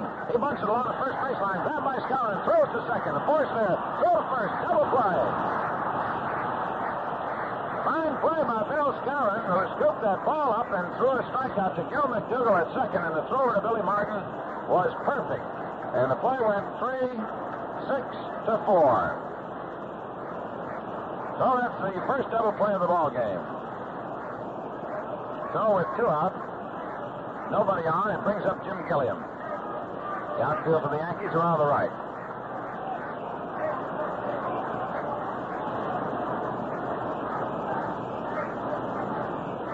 Here's the pitch coming to Jim. A ground ball to the right side. Goes first down and strikes down in the right field. It's a base hit.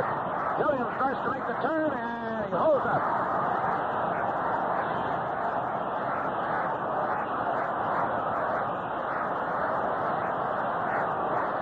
There's an error. The first error of the ball game. On Gilliam's smash, the error is charged to the first baseman, Bill Scowen.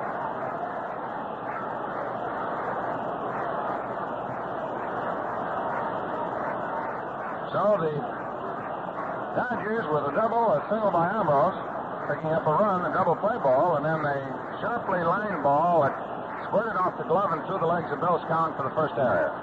Reese is on it at the plate now, holding that bat, and a throw over to first base by Johnny Cooks.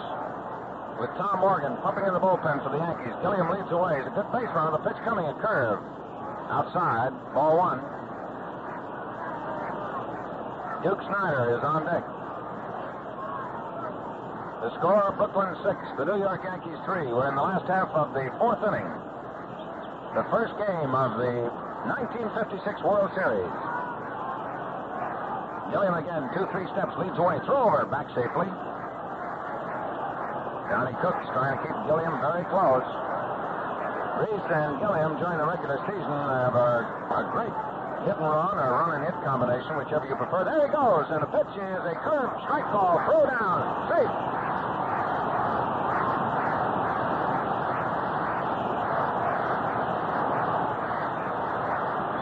So Jim Gilliam gets the first stolen base in the World Series.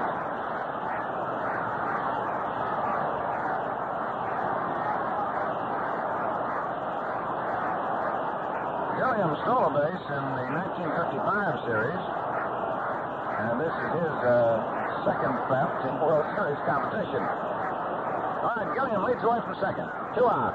The pitch coming to Reese. A curveball outside, and it's 2 balls and 1 strike now with Pee Wee, the batter. Johnny Cooks, who came on in relief of Whitey Ford here in the fourth inning, has been charged so far with 1 of the 6 runs scored by the Dodgers, with 2 of the 8 hits picked up by the Dodgers. Gilliam leads from second. A pitch to Reese. A curve strike call. Catching the outside corner, bell high.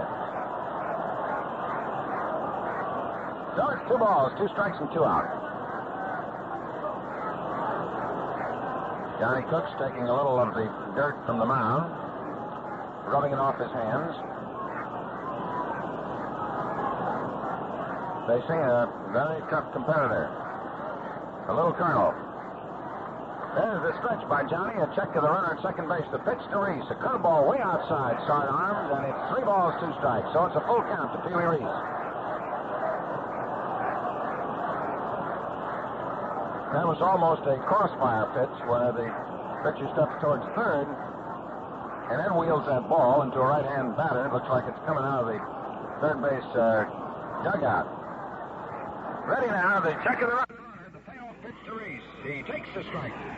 That's all for the Dodgers in the fourth inning. First strikeout for Johnny Cooks. And in the fourth inning for the Brooklyn Dodgers, 1 run on 2 hits. There was 1 New York error and 1 runner left on base. And at the end of 4 full innings of play, the score now reads Brooklyn 6, the New York Yankees 3. Look sharp. Feel sharp. Be sharp. The only way to get a decent shave is Gillette.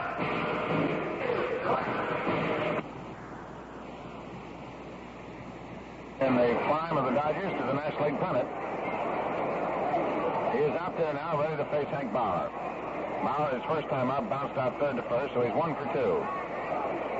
Hank wearing that number 9. The outfield for the Dodgers has Sandy Ambrose in left, Duke Snider in center, Carl Throw in right, Robinson at third, Reese at short, Gilliam at second, and Hodges at first. The pitch. Curve low in the dirt. Ball 1. Robinson, the third baseman for the Dodgers, playing about 2 steps off the edge of the infield grass and about 5 steps off the foul line. Reese is deep at short. Gilliam is shaded over near second. Maglie's ready, deals, and it's a fastball strike call on the outside corner to Hank Bauer. 1 ball, 1 strike. Maglie usually keeps that ball inside and tight, and then he'll break a curve low and outside. Deals with a 1-1, a curveball. Hit on and way out in the left field line. It's going to go out of play. Robinson over near the stands can't quite get to it. So Jackie Robinson and Pee Wee Reese had moved down halfway along the line in left field, but the wind did not bring it back in. Flags are blowing out in the direction of right field, but not enough height on that ball for the wind to get it and bring it back into play. So Bauer has the life. 1 ball, 2 strikes.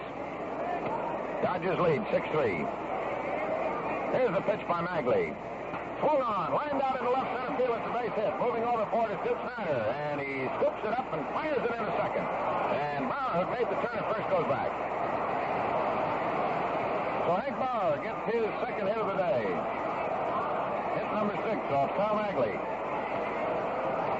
And up now is Enos Slaughter, who has 2 for 2. The Yankees got their first 2 men on in the third inning with nobody out, but then Maglie got Mickey Mantle on a strike. Yogi Berra popped, and Skowron forced a runner. Pitch to Enos Slaughter, strike call. Country, a veteran of many years in the baseball wars, looking just as fit as a youngster just coming out of high school. Clem Labine has gone to work in the Dodger bullpen. There's a swing and a pop-up, and moving over near the foul line is Jackie Robinson. He straddles the line, he takes it, a fair ball, but it's popped out. So Slaughter pops to Jackie Robinson. And there's 1 out, 1 on. And the batter now is the swisher, Mickey Mantle. Clem Labine goes to work in the Dodger bullpen. Don Besson was out there earlier. The outfield pulls on to the right with Duke Snyder deep in right center. Carl Fuller moves back near the wall. Hank Bauer leads away. The pitch coming to Mantle. Curveball outside and low. Ball 1. Mantle hit a 2-run home run in the first inning. He was called on strikes in the third for strikeout number 5. Then for Sal Maglie, who picked up his 6th in the fourth inning. Bauer leads away. Hodges holds against him. The pitch to Mantle. Mickey looks at a curve inside for ball 2. So Maglie follows the pattern and the blueprint established by Sal for pitching. Low outside, high inside. Moving that ball around so that Mantle cannot get set. And Maglie hopes will not get the big part of the bat on it. Ready once again is Maglie. Checks the run at first. A 2-ball pitch to Mantle. Takes a curve that's low for ball 3. 3-0.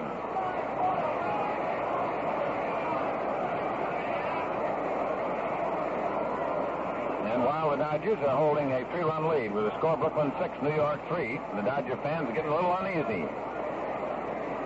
1 out, 1 on. Bauer leads away. The 3-0 pitch to Mickey Mantle on its way. Takes it for a strike. Now Mantle looks down to Frankie Crosetti, coaching at third.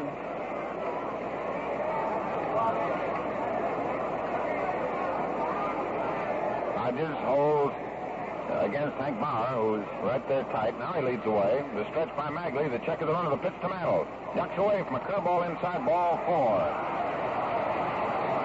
So that is only the second walk given up by Sal Maglie. And the Yankees have 2 men on. And here comes manager Walt Alston of the Brooklyn Dodgers. Out to have a chat with his pitcher.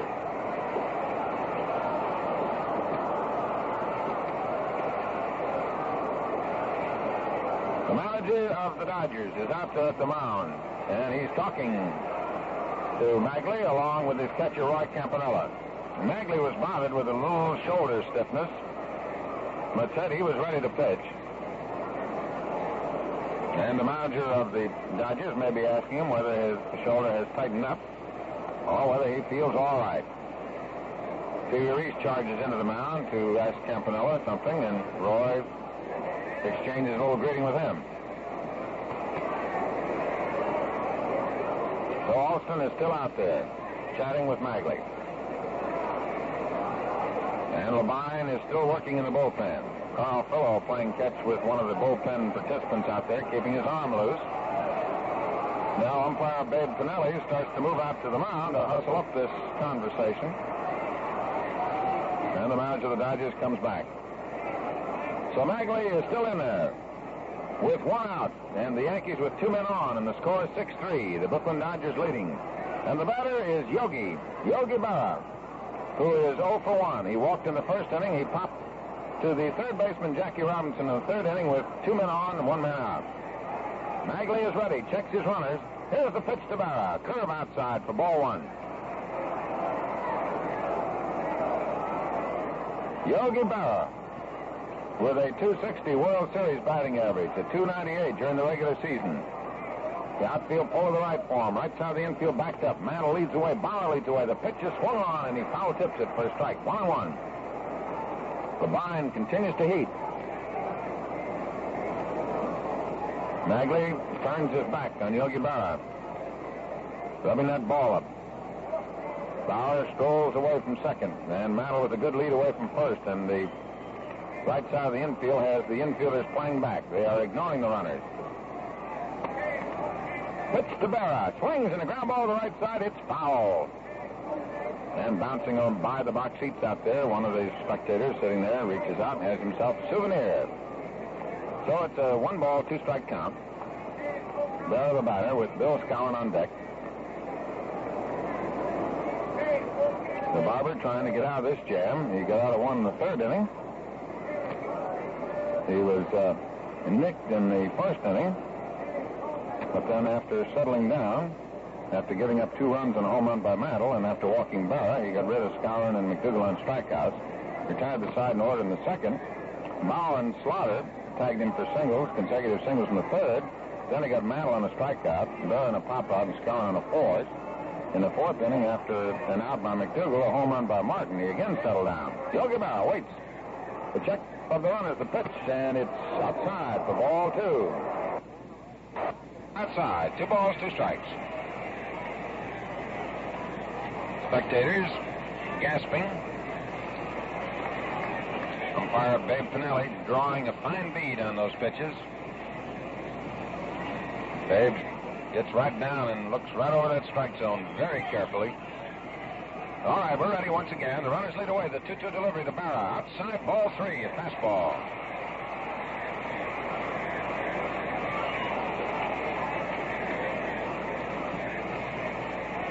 So it's a full count now to Yogi Berra. 3 balls and 2 strikes with 2 men on.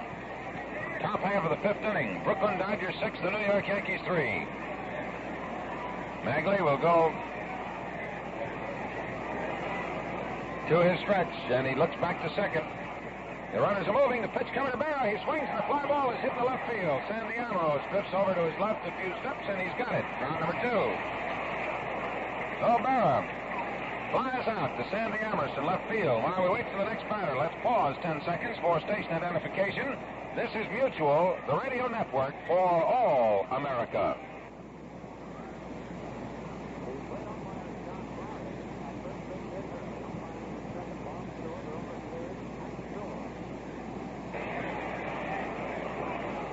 This is Bob Neal with Bob Wolf in Ebbets Field in the first game of the World Series.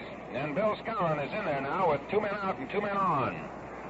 And Sal Maglie, who's been able to squeeze out of a couple of jams, is trying to squeeze out of this one. Skowron, wearing number 14, is 0 for 2. The pitch to him. He swings on a curve way outside for strike 1. It's an amazing thing to watch this curveball of Sal Maglie's.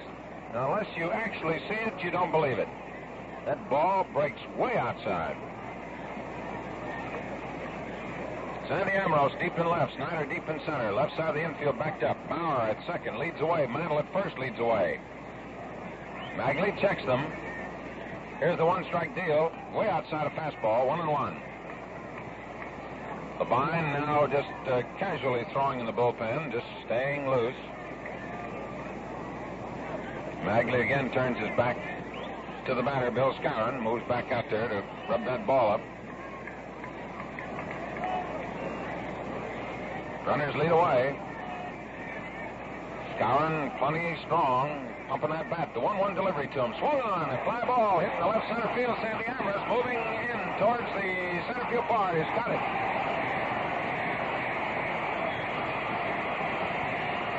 So the Yankees fail to score in the top of the 5th inning. And for New York, no runs, 1 hit, no Brooklyn errors, and 2 men left on. And the Yankees have now left 5 men on the bases. At the end of 4.5 innings of play, the score, Brooklyn Dodgers 6 and the New York Yankees 3. It was interesting to watch Sal Maglie there pitching very carefully to Mickey Mantle, because you remember that first inning. You know, Mickey didn't go for 60 this year, but, well, only 7 others have ever hit 50 or more.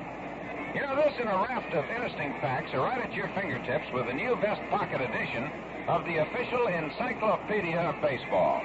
It's a handy condensation of the Standard Authority that regularly sells for $5.95, and it's yours free with purchase of the Gillette razor. Now, here are Major League rosters, nicknames, lifetime records, how they bat and throw, the Hall of Fame scores, roster and data in all series games, park diagrams, seating plans, and playing areas, all-star game results, and, well, much, much more. But what a book. You get it free with the Gillette Super Speed Razor that shaves you so clean, so easy, changes blades so quick and cleans with a rinse. Complete with Gillette Blue Blade Dispenser, travel case, and book, $1, regular price of the razor alone. And now to take you on to the last half of the ball game today, the young man from the Washington Senators, fine young broadcaster Bob Wolf. Thank you, Bob Neal. Duke Snyder steps in. We're all set to go. Johnny Cooks delivers curve in the inside corner. A called strike to the Duke, who singled the short center field last time up. Later came in to score, along with Reese, on a 3-run homer by Gil Hodges. Snyder is 1 for 2. He grounded out in the first inning. Strike one the count. Johnny Cooks, tall right-hander in the mound. The next pitch, another curve, this time too low. And the count goes to 1-1. Snyder, Robinson, Hodges here in this home fifth for the Brooklyn Dodgers, who are leading the ball game 6-3 with 8 hits to 6 for New York. Cooks comes in with a slow one, and there goes a line drive out to left field. Enos Slaughter comes in, takes it knee high for the out. Duke Snyder lining out to Enos Slaughter in left, who is a sinking liner, and there's one away, and Jackie Robinson, who was homered into the seats in left center and has fly deep to Mantle in center, steps in for the third time.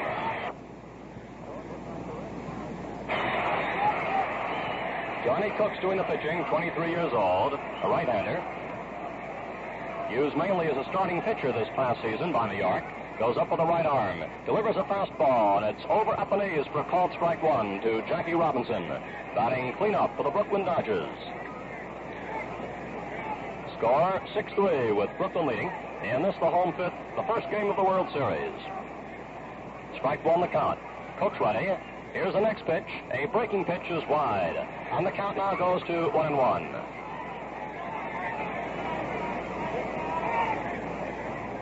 Robinson is a fellow who's really seen plenty of service in different spots. In the World Series, he's played 4 different positions in 5 series, first, second, left, and third base. 37 years old.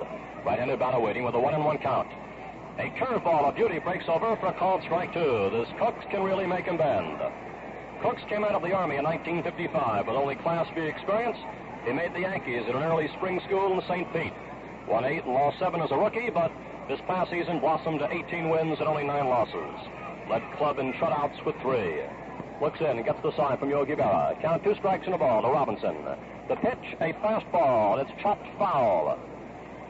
Robbie reached across that time on the outside corner, took a half swing, and it went back behind home plate.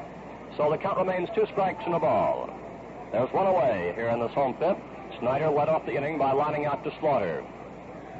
Enos is playing very deep for Robinson. Cooks delivers, and he moves Jackie back slightly with an inside pitch to run the count now to 2-2.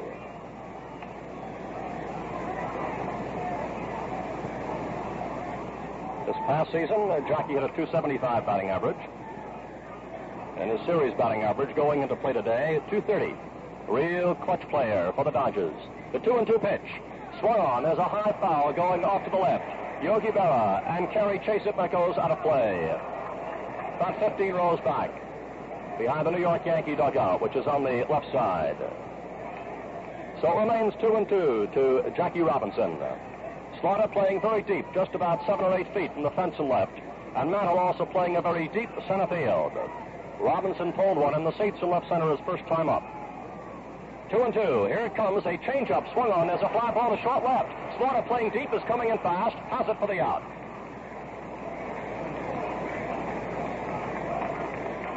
Two away as Enos Slaughter gets both putouts.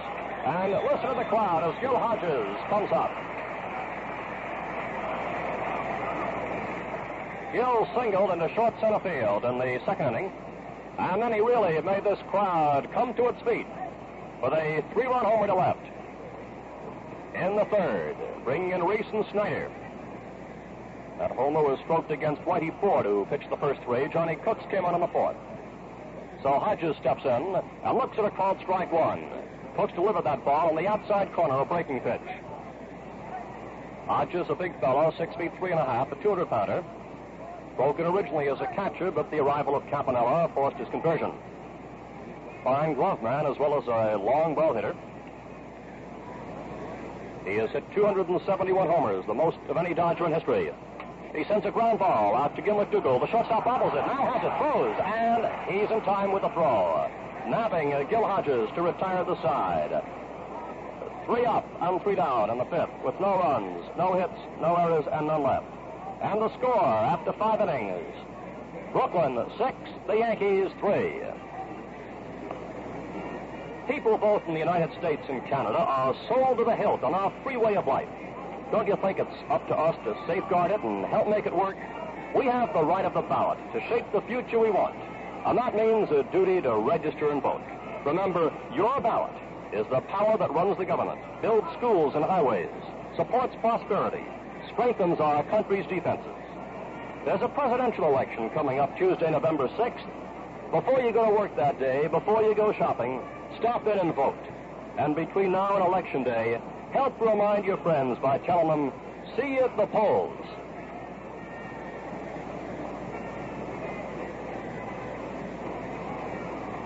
The 6th inning finds McDougald, Martin, Carey coming up against Sal Maglie, who is working behind a 6-3 lead.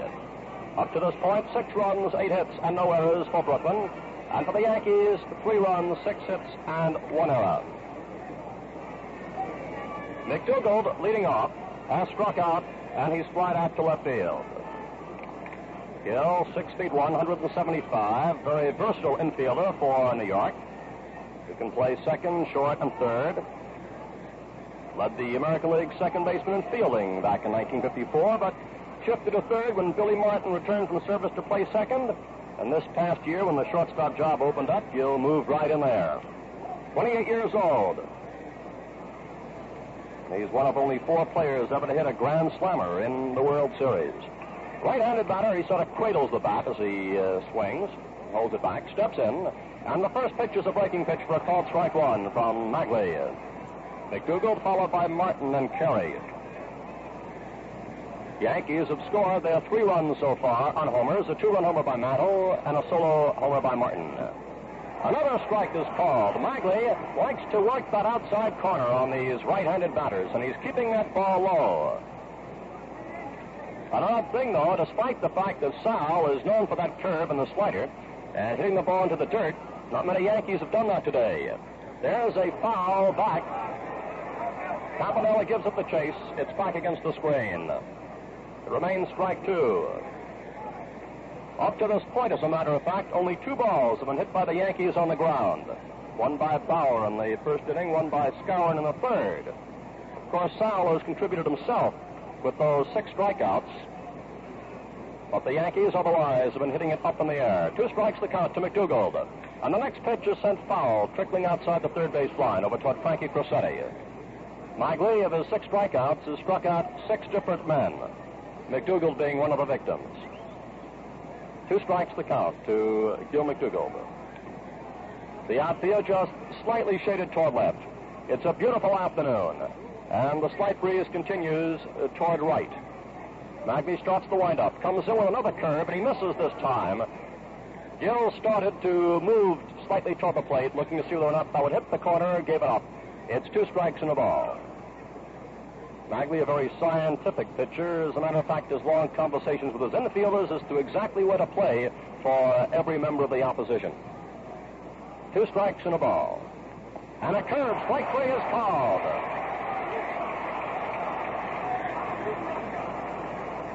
Maglie has now struck out 7 men. McDougald twice. Billy Martin is fouled out to Roy Campanella, and he swatted a home run to left. He comes up with 1 out in the top of the 6th, and the score, Brooklyn 6 and the Yankees 3. Ball game being played at Ebbets Field. Here's the first pitch to Billy Martin, a strike called, a letter-high fastball.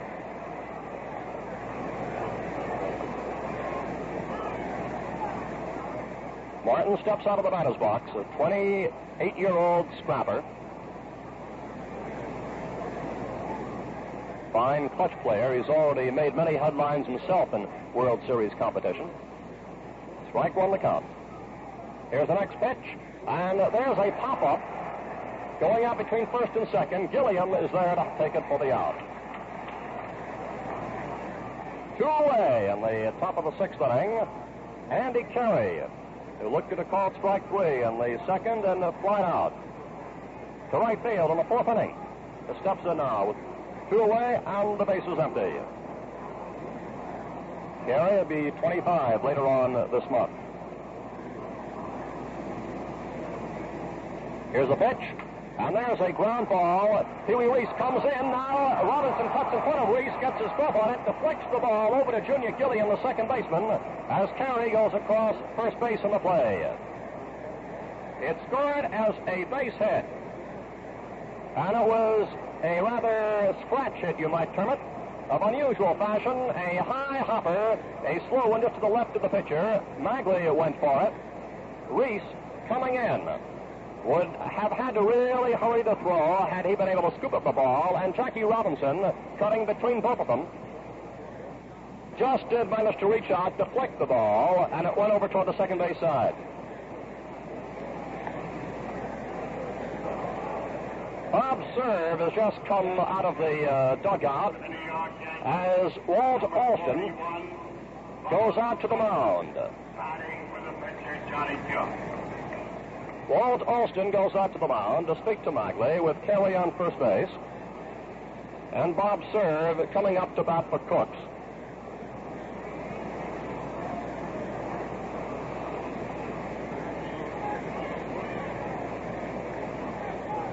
So Bob Serve will come up, a Husky right-handed batter who this past season had a .304 batting average, a .125 series record. Serve is batting for Cooks here in the 6th.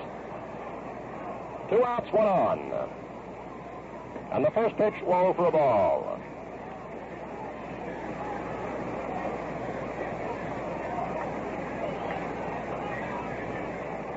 Ball 1, the count to Serve. Carey on first with 2 away. Morgan warming up in the bullpen for New York. Carey takes a slim lead. The pitch to Serve is missed. On the count now is 1-1.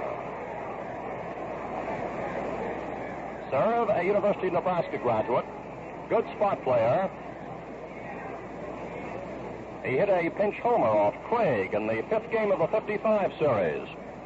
Right-handed batter waiting. Maglie with the stretch at the pause. A look toward first. And the pitch missed again. Serve, 1 for a curveball for 2 strikes and a ball. Herm Levine again starts warming up for the Brooklyn Dodgers. Maglie steps back off the mound. He's yielded 7 hits to New York. Dodgers have 8 so far. Outfield deep for Serve. There's the stretch and the pause by Maglie, and the pitch on the way is set on the ground out through the middle of the center field for a base hit. Carey moves into second base, and Serve is on first. Hot grounded just to the left of the mound, going out to center. Puts men on first and second. And brings up Hank Bauer, who has 2 for 3.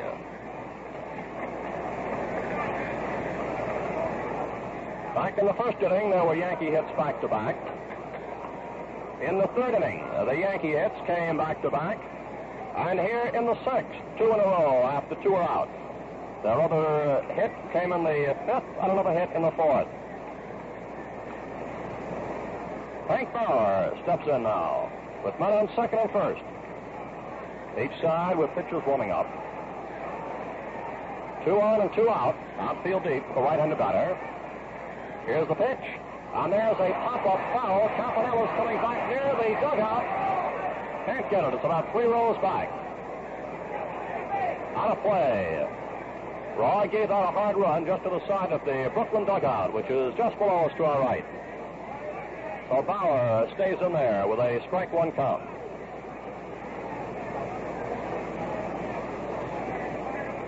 Bauer this past season had only a .241 batting average, but he racked up his personal highs in homers at 26 and in runs batted in with 84.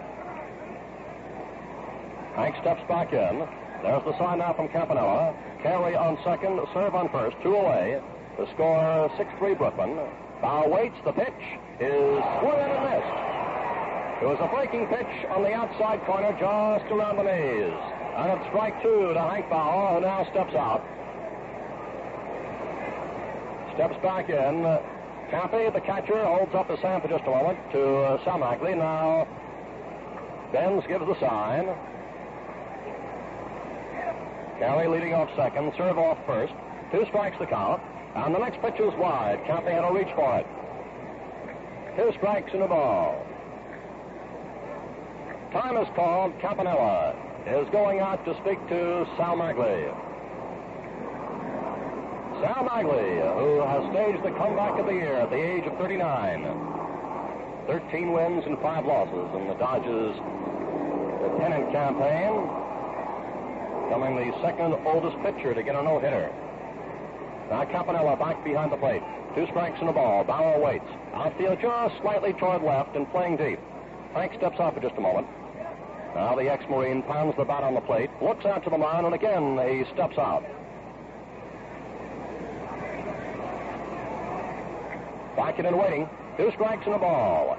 He swings, sends a pop-up going into short right field. Hodges is drifting back, and the first baseman has it for the out. So here in the top half of the 6th inning, there were no runs. 2 hits, no errors, and 2 left. The score at the middle of the 6th. Brooklyn 6, the Yankees 3. I was speaking to Chuck Bresson just recently. He told me that one reason that Maglie didn't have his full effectiveness last year was because of a bad back.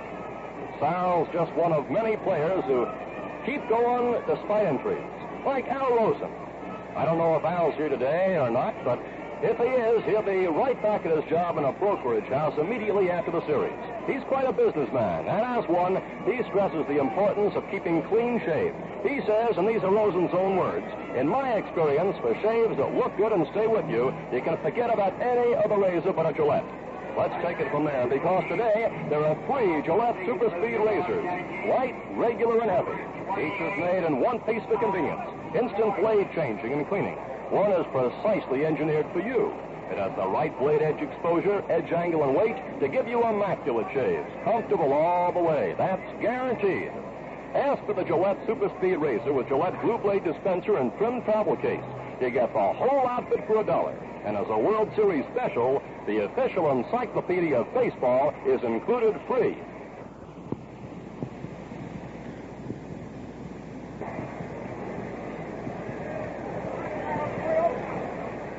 Tom Morgan now takes over on the mound.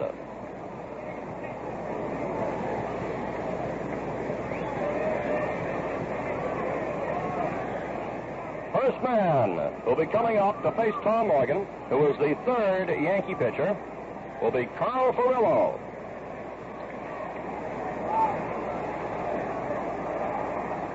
And we're all set to go. Morgan, a right-hander.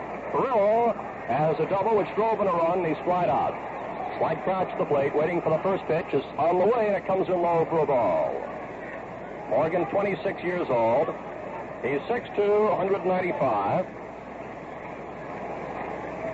Bob Neal told you, known as the Plowboy. There's the windup, and the pitch to Furillo is swung on. It's a grounder going out to McDougal at short, takes the big hop. There's the throw to first base to Skowron in time for the out. And Furillo is out number 1 in the home 6th.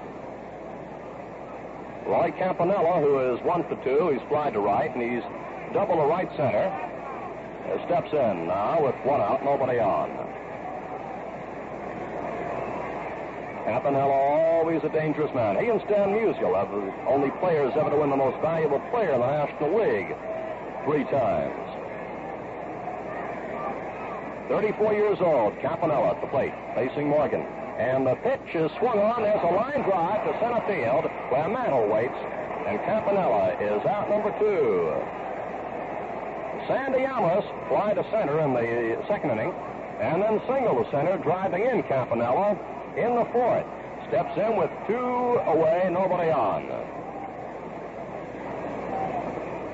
Morgan this past season had 6 wins and 7 losses. appearing in 41 games. He's appeared in 2 series with 3 prior games and has no wins and no losses.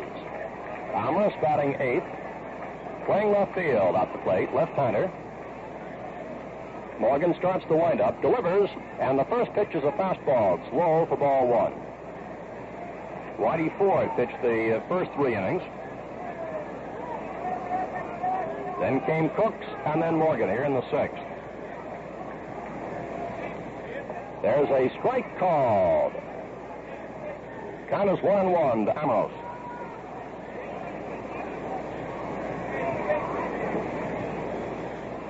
Five runs were scored off Whitey and 1 off Cooks.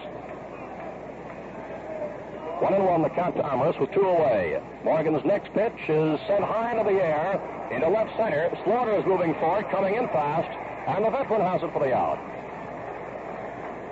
Side retired in 1-2-3 fashion here in the home 6th with no runs, no hits, no errors, and nobody left.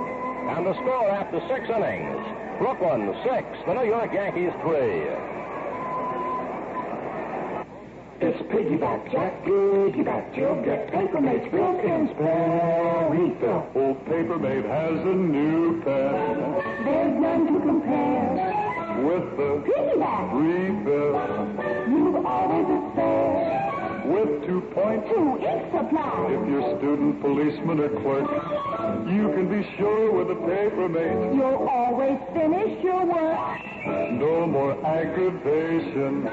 You won't tear out your hair. See the demonstration of the piggyback spare. Papermate's $1.95. It's the most. It's the end. Why, man alive. Buy a Papermate. You'll say it's great when you write with the Papermate pen. It's piggyback, Jack, piggyback. You'll get Papermate's built-in spare refill. And don't forget, the amazing piggyback refill fits all Papermate pens. Enos Slaughter leads off in the 7th inning, with Brooklyn leading by a score of 6-3. Each side has 8 hits. So far in the ballgame, we've seen 2 home runs by New York. Mantle stroking a 2-run homer far over the right field fence in the 1st inning, and Martin hitting one to left in the 4th.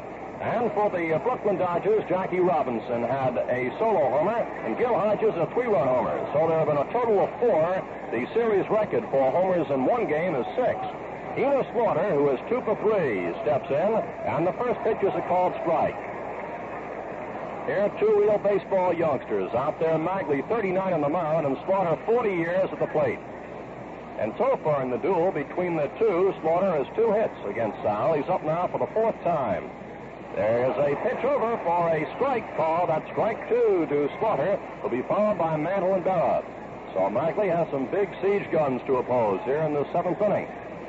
As we remarked, Sal, despite all his great breaking stuff, has not had the Yankees hitting that ball into the dirt. But Sal has been notching up those strikeouts today.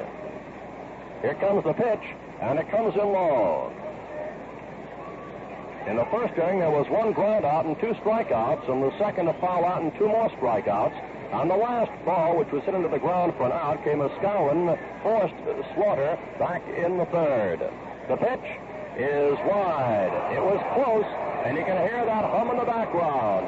Dave Pinelli took a good, careful look. Count is 2-2 to Slaughter. Comes from down there in Roxborough, North Carolina. Left-handed batter stands with feet fairly close together, waiting. Here's the 2-2 pitch, and there goes a line drive to center field. Coming in is Snyder. He makes the catch. Slaughter hit that one right on the nose, right to Duke Snyder, who came in about 15 to 20 feet and took it just shoulder high. Mickey Mantle steps in. He sent a booming home run over the right field wall in the 1st, then looked at a called strike 3 in the 3rd, and he walked in the 5th. One of 2 walks that Maglie has given up, and the other has been to Yogi Berra. Incidentally, President Eisenhower is used to seeing Mickey Mantle hit home runs. This past season, he saw him hit 2 home runs on opening day in Washington, another homer the next time the president came out, and 1 here today. Pitch is wide for a ball.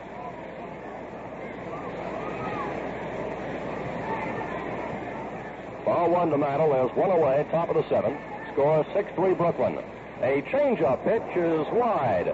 Sal hasn't used many of those so far this afternoon. He decided to try it out on Mantle and missed the outside corner for ball 2. Sal, a real crafty worker out there on the mound. Looks in now to get the sign from Campanella. 2 balls to count. Here's the windup. And Maglie's next pitch is a curveball missing on the outside for ball 3.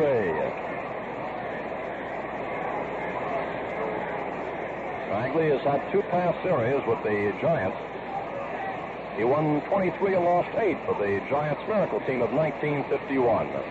He delivers inside, and Mantle draws a walk. That's twice that Mantle has drawn a walk. Of course, it goes without saying that any pitcher out there, especially in World Series competition, is going to work mighty cautiously on a fellow who has the strength and power of Mantle and the ability to hit that ball deep to any field. From either side of the plate, Yogi Berra has popped up, and he's fly to left. Mantle takes a lead. The pitch to Yogi is over for a called strike. And now down in the Brooklyn bullpen, there's action once again as Clem Labine and Don Besant both start warming up. 1 on and 1 out. The infield playing in double play depth. The score, Brooklyn 6, the New York Yankees 3. Yankees at the plate, Berra the batter. There's a look toward first, and the pitch comes in, and there's a fly ball going out to right center. Ferrillo makes the catch, and Mantle scurries back to first base. Before Skowron steps in, let's pause 10 seconds for station identification. This is Mutual, the radio network for all America.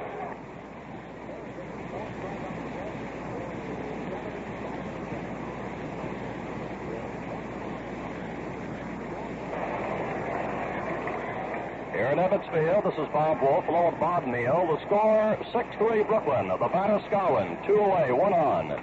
And there's a line shot. Leaping high is Gilliam. He makes the catch. Listen to that crowd as Junior Gilliam went up as if he had springs in his legs for a one-handed grab of Skowron's liner. Tremendous.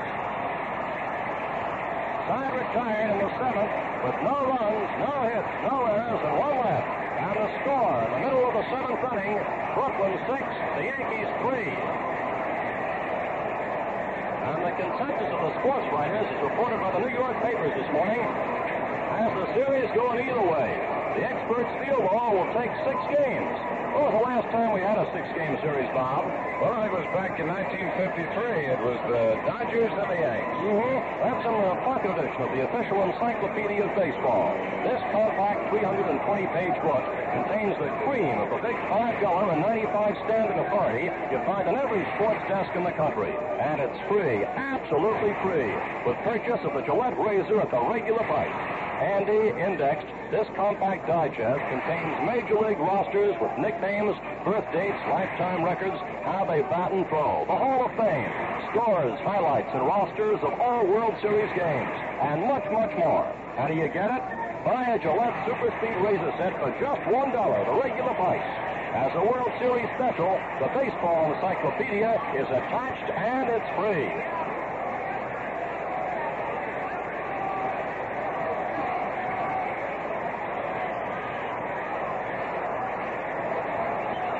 Sal Maglie leads off in the home 7th. He's off for 2.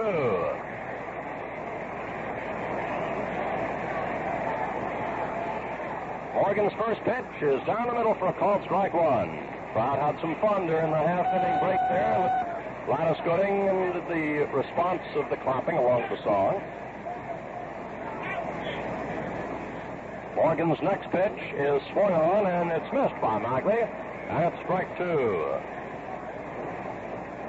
Score is Brooklyn 6 and the New York Yankees 3. Game which has seen some long ball hitting. Homers by Robinson and a 3-run homer by Hodges. And for New York, Mantle's 2-run homer and Martin's solo homer. Beautiful afternoon here at Ebbets Field. 2 strikes to count to Maglie. Here comes the pitch, a curveball. There's one going to short right center. Mantle is coming in, makes the catch on the run in short right center field. Sal sort of half punched that ball. It was on the outside corner and lofted it out there in the right center, and Mantle ought to make a long run for it. Jim Gilliam, gets a nice hand for a tremendous catch on Skowron's liner to end the top of the seventh inning. Gilliam at the plate is 0 for 3. He's been on base once in an hour, and then later stole second. He takes wide, ball one. There's a home seventh, and the fans are being treated to some exciting baseball in this first game of the series. Morgan on the mound. Here's the pitch, and there's a foul off to the left, out of play. Morgan with 6 wins, 7 losses this past year. Comes from California. He's 6'2", 195. And he was the busiest Yankee pitcher by appearing in 41 games. 1-1. The next pitch is wide, and the count now goes to 2 balls and a strike.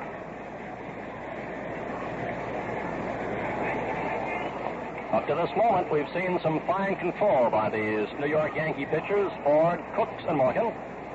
Although it's now a 2-ball strike 1 count to Gilliam. No walks as yet by Yankee pitchers. Ball 3, and that first one may be forthcoming. We shall wait and see what develops.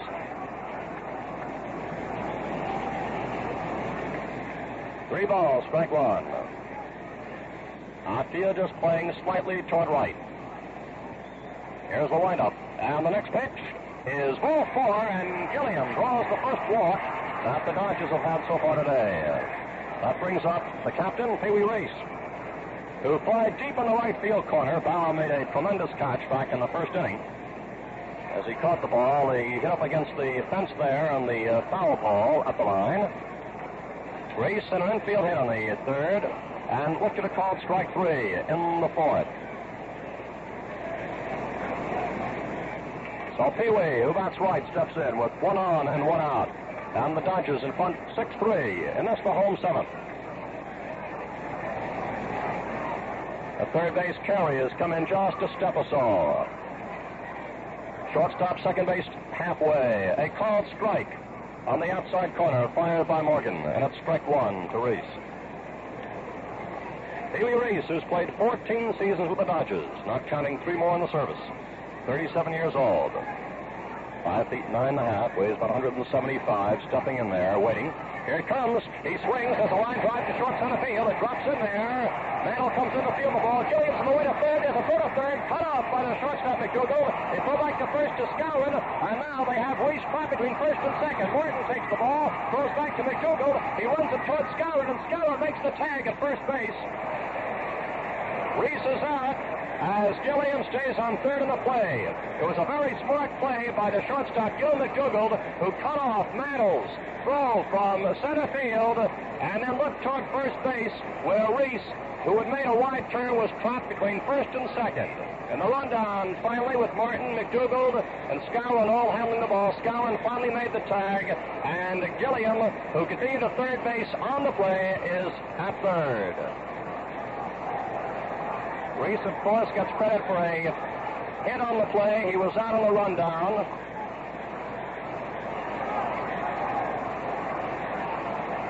And Duke Snyder comes up with 2 out. Gilliam on third, and the Duke will be put on first base. There's ball 1. And ball 2.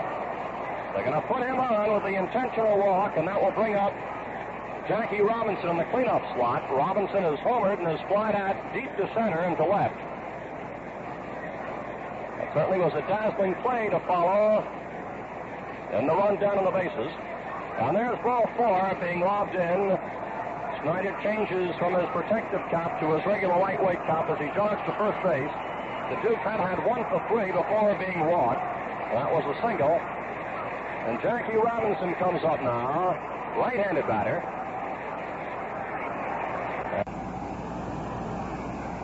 And Morgan will pitch across to this right-hander with Gilliam on third base, Snyder on first, and 2 out in the home seventh.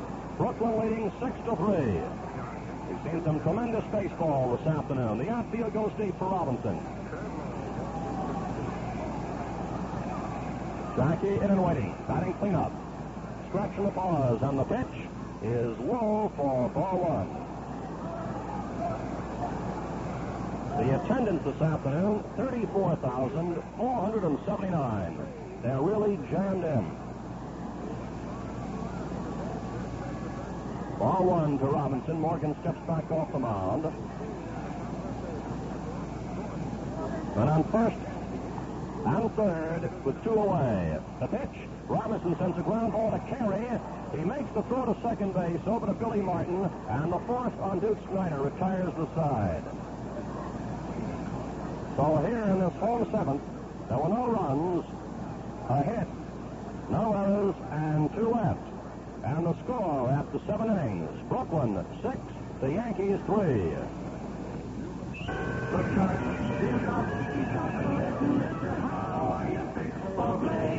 Can you have plenty? Please make sure you have enough, 'cause the worn-out blade makes shaving mighty tough.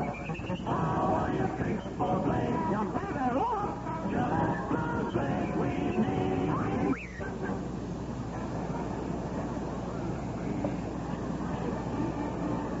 Coming up now in this 8th inning, Gil McDougall.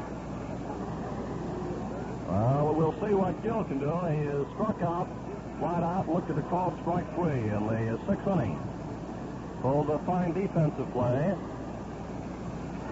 in the home 7th. And now in the 8th, he comes up with the New Yorkers. Yankees trailing by 3 runs in this ball game, and Sal Maglie on the mound.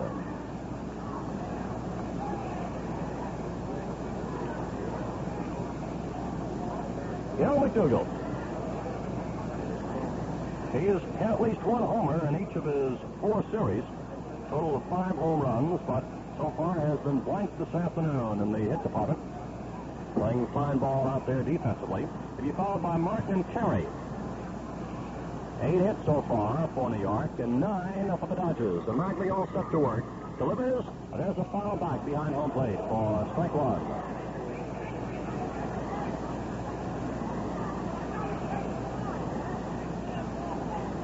Last year, the Brooklyn Dodgers took all 3 of the games played here at Ebbets Field. And they've won 5 of the last 6 games played here against the New York Yankees. Maglie looks in to get the sign. McDougall waiting with a 1-strike count. There's a high foul going toward the seats, over outside the first base line and drifting toward the seats and out of play. That's strike 2. Hodges gave it over there. A vendor got that one. He's probably holding it aloft. Gone are all thoughts of selling the hot dogs for a moment. He has a baseball. 2 strikes to Gil McDougall. The pitch. Foul back again, and the count remains the same.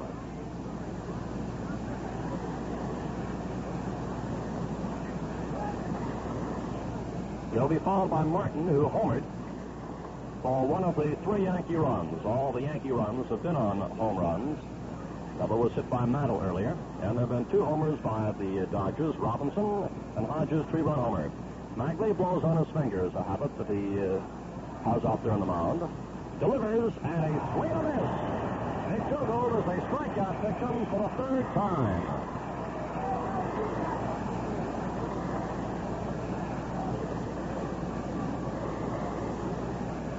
Billy Martin comes up.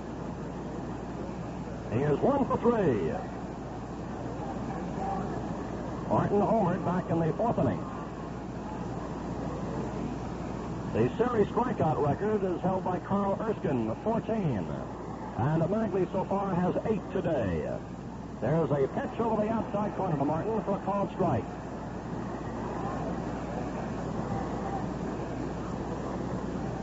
Bob Turley now starts warming up for New York.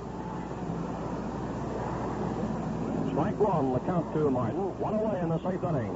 Brooklyn leading 6-3. The pitch to Billy is inside and high. 1-1 to number one and one out. There's 4 ones are up there across the scoreboard at the moment. A pattern which is bound to change with this pitch. Here's Maglie delivering, and he's wide at the plate.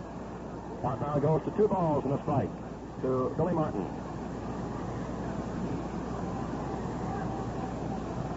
In 1953, Billy won the Babe Ruth Award as the outstanding player of the series. He did it by breaking Ruth's record for most total bases with 23, batted an even .500. Fine clutch player. The pitch on the way is swung on. There's a foul off to the left. Robinson is after it near the seats. Reaches, just can't get it. It's about 2 rows back. Roy Campanella also ran over there. It's 2-2 to Billy Martin. Cappy comes back, picks up the mask. All of the scoring in this ball game came up in the first 4 innings, with the Yankees getting out in front by a 2-0 score. Brooklyn tying it at 2-2 in the second. Brooklyn going ahead with 3 runs in the third to make it 5-2. Yankees added 1 on the top of the fourth. Dodgers came back with 1 at 6-3. Martin again fouls one back, and it remains 2-2. Both these teams started out this afternoon as if home run records might fall, and the high scoring marks might also be equaled or go by the wayside. But the pitching is steadied here in the latter innings. And Maglie, of course, has certainly been working much steadier after a very slow start. He's getting stronger as the game progresses. And the Yankees at the moment have their work cut out for them. 2-2. The pitch. Inside, and Martin has to fall down to the ground. Inside and high. The slight breeze going by down there near home plate. 3-2 on a very beautiful afternoon. You may recall back in that 52 series, the 7th game, Billy, in a headline-making event, made a great catch of an infield fly with the bases loaded in the 7th inning. That saved that day for New York. Billy gets another grip on the bat. Now he steps back in, waiting with a 3-2 count. 1 away in the 8th inning. Maglie's pitch is low, and it's ball 4 as Martin draws a walk. Andy Carey is being called back from the on-deck circle, and Casey Stengel is looking along the bench. Joe Collins has just gone over toward the bat rack, and he's kneeling over there at the bat rack. And we'll wait to see further developments here from the Yankee dugout on the left-hand side. Mickey Mantle was having a few words to say to Collins, and now here comes Joe up toward the plate. Joe Collins.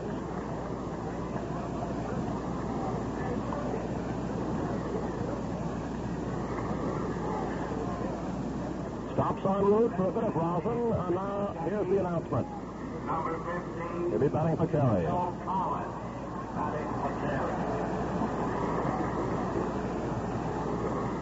So Collins is coming in here in the 8th. Earlier, the Yankees used Wilson, and we've seen Serve also go in there as pinch hitters. Collins wears a shin guard on his right leg. Here comes the pitch to Collins, and he takes a called strike. There's Jerry Coleman going down to the bullpen to start warming up.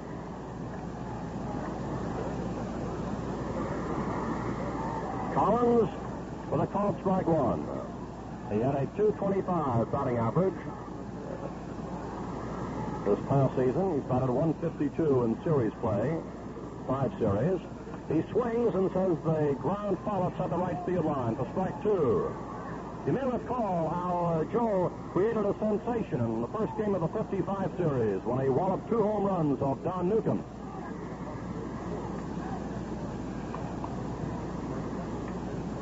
He's a fellow who seems to respond to pressure. He's been Casey's troubleshooter at first or on the outfield. 9-year Major League veteran, 33 years old, waiting for the pitch. 2 strikes to count. A swing on it. Collins is on a strikeout. Sal is really not from the strikeouts. And now let's see who'll be coming up as a pinch hitter for the pitcher here. Morgan will be leaving. He just picks up his glove. We're looking down toward the bullpen. As yet, Tommy Byrne is coming in from the bullpen. And he'll be running in from the bullpen left to come up as a pinch hitter.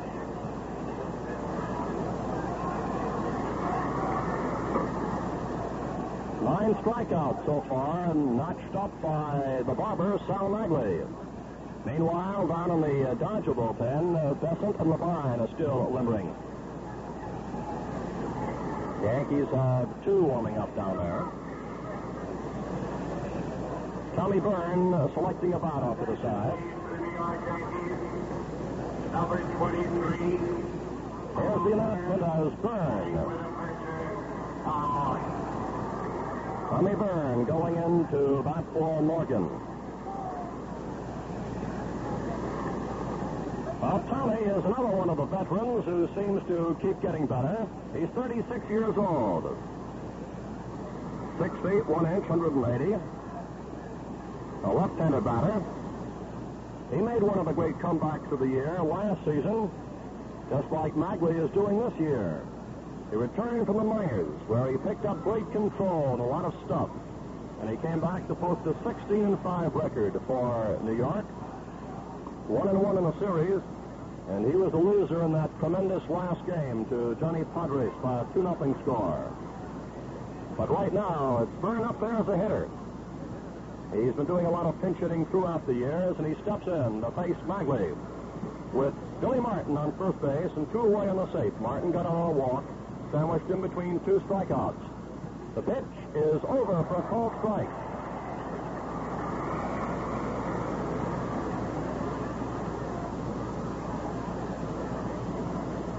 Grim and Turley warming up for New York. Strike one the count to Tommy Byrne. Here's the pitch, and it misses on the outside corner. The count now is 1-1.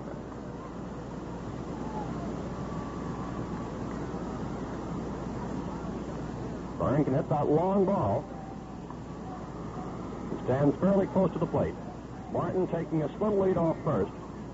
There's a stretch in the pause, and Maglie's pitch is swung on as a foul going toward the dugout. Campanella's after it, and he has it. Take care of that 5 to 10 feet in front of the Yankee dugout on the left-hand side. So on the top of the 8th, no runs, no hits, no errors, and 1 left. And the score after the middle of the 8th inning is Brooklyn 6, the New York Yankees 3.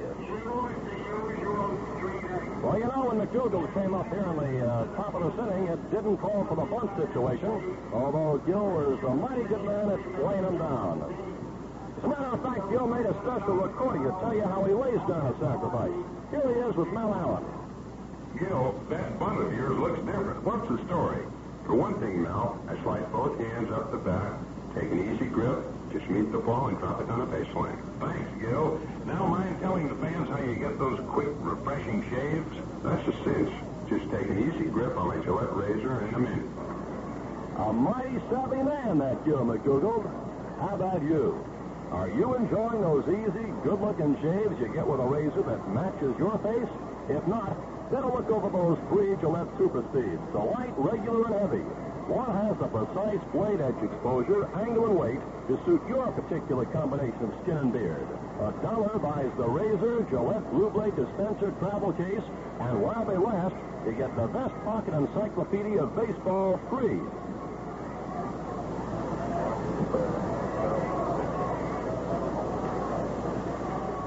Some changes now. Billy Martin goes over to third base.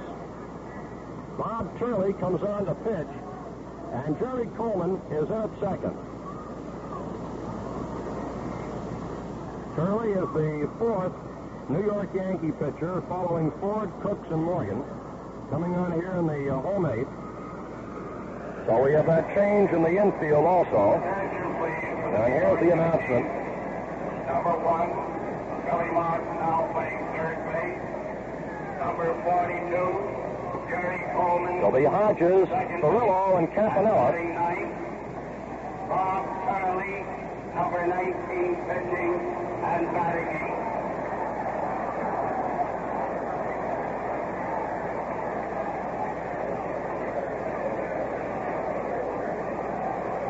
Turley will bat a full and ninth. And the first man up to face Turley here in the home eighth is Gil Hodges, who has won plaudits today from the hometown folks here in Brooklyn with a single and then a 3-run homer. He grounded out last time up. The first pitch by Turley skips right back off Ferris Mitch on the backstop for ball one.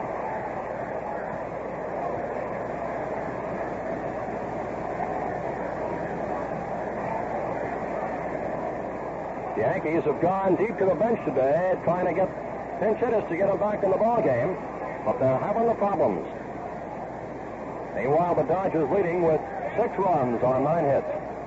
There's a pitch high for a ball. It's ball 2. Turley's 26 years old. During the course of his career, he's been applauded for a great fastball and of late a fine curve, but he has been troubled with control problems, something the Yankee coaches have worked on diligently. He fires one down the middle for a called strike one, and it's now 2 balls, strike 1. Turley, a husky, 6'2" pitcher, 210 pounds. He was the American League strikeout king in '54. There's a strike on the outside corner called by Babe Pinelli. 2-2. Outfield is deep with Hodges at the plate. Here's a guy who can really unload him. He swings right from the bottom. He sends a high foul going off to the right, not a play, and it remains 2-2.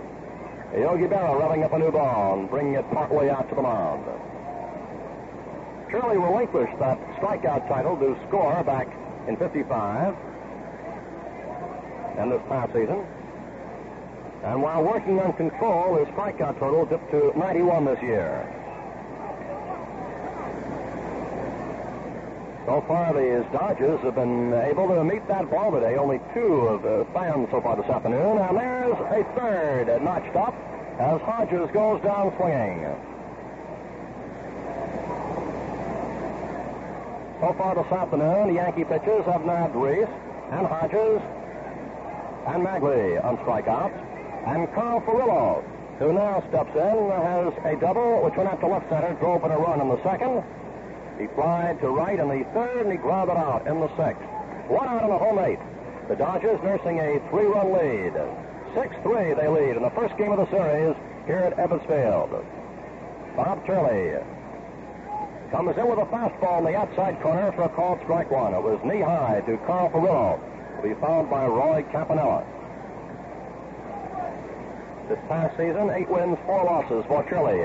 There's the ball going out to the shortstop, McDougal. He's up throws to first base for the out. Half of Furillo's bat snapped off that time and went flying over into the Yankee dugout. So that was a play where we might have had 2 out at the same time. Furillo was out, and he might have taken a Yankee out with him, but all escaped injury.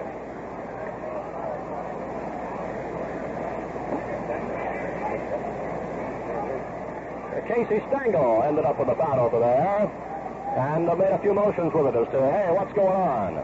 Campanella swings and misses, and the bat flies out of his hand into the Yankee dugout. Well, this appears a new way to beat the Yankees. Never before tried.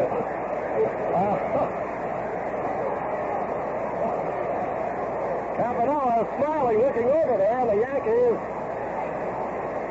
are looking out a little belligerently, but also with a smile. President Eisenhower is chuckling just a bit off to our right. The Yanks will be setting up defenses pretty soon for this particular play.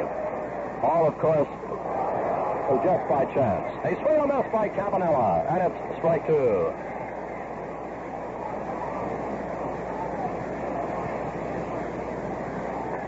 In the series, it's 0 wins, 1 loss for Bob Turley. And the pitch makes the count now 2 strikes and ball 1 to Campanella. 2 away in this home 8. Well, the crowd got a lot of amusement out of those 2 episodes. Bats flying over there. Campy looks out. Here's the pitch. A slow curve, and it's a called strike 3. Campanella out on a strikeout. So the home 8, no runs, no hits, no errors, and nobody left. And the score, after 8 innings, Brooklyn 6, the Yankees 3. Do you really want a decent shave? Do you really want a decent shave? Then shave with the blade and the razor by your neck. Tom Sturdivant now is limbering up for the Yankees. Bob Serve, who pinched it earlier, is catching him down there outside the left field line. And the Yankees now come up in the 9th inning, trailing by a 6-3 score. It'll be Bauer, Slaughter, Mantle, and maybe others, depending on what develops.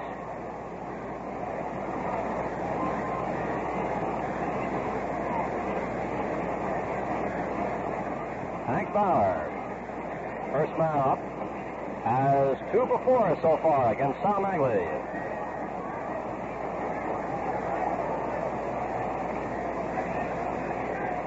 Crowd here rather silent for the moment. Mighty pleased that our broadcast is not only going throughout these United States and Canada, but also throughout the world by Armed Forces Radio. Certainly hope that all who are listening are enjoying our game coming from Ebbets Field in Brooklyn today. First game of the series with the score 6-3 in the 9th inning now upon us. Bauer steps in. David Pinelli is dusted off the plate. And Sal Maglie goes to the rosin bag, scuffs the dirt a bit just by the pitching rubber, rubs up the ball, hitches up the pants, so we're all set to go in the 9th. Works in to get the sign from Campanella. Here's the windup. And the pitch is over for a called strike. Bauer tried to crouch a bit that time.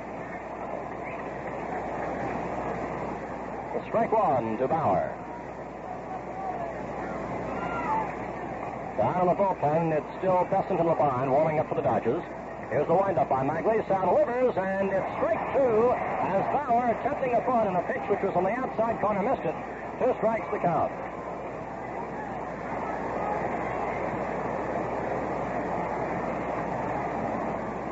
Two strikes. Maglie bends low to get the sign. Now comes in with a curve, and it's fouled, tricking just to the right of home plate.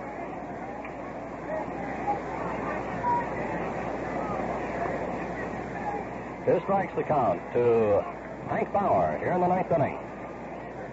Hank and Slaughter, who follow, each have had 2 hits of the Yankees' 8. Here's the next pitch. And there's a ground foul outside of third.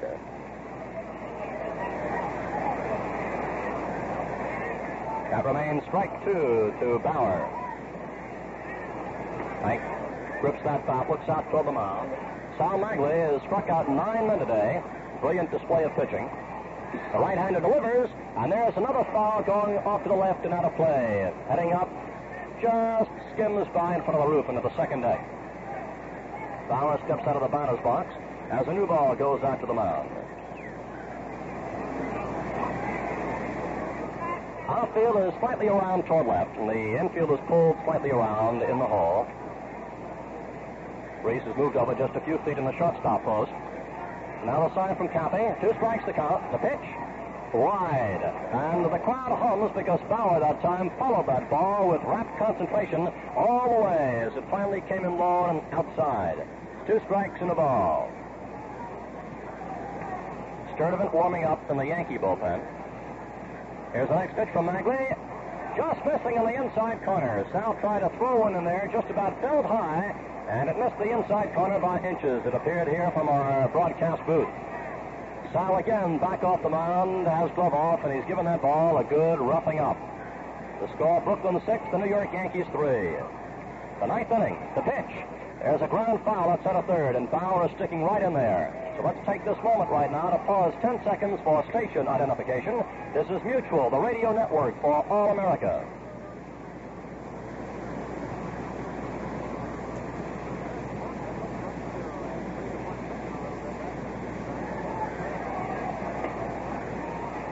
Back to the ball game, count 2-2. Here's the windup. Maglie's pitch. Swing and a miss. Power goes out on a strikeout. Strikeout number 10.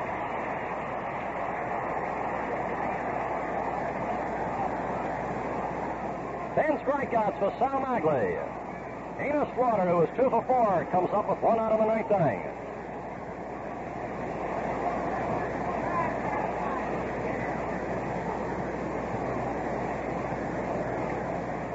Slaughter steps in. Here comes the pitch, and it's a strike called the inside corner. And the crowd now is responding as these strikes come up to the plate. Maglie again is working a little more slowly, again with the glove off, rubbing up the ball.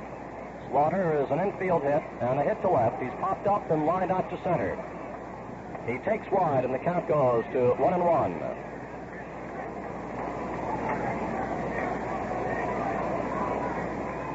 Last year, the Brooklyn Dodgers lost the first 2 and in an unprecedented move came back to win the series. At the moment, they lead in this first game by a score of 6-3.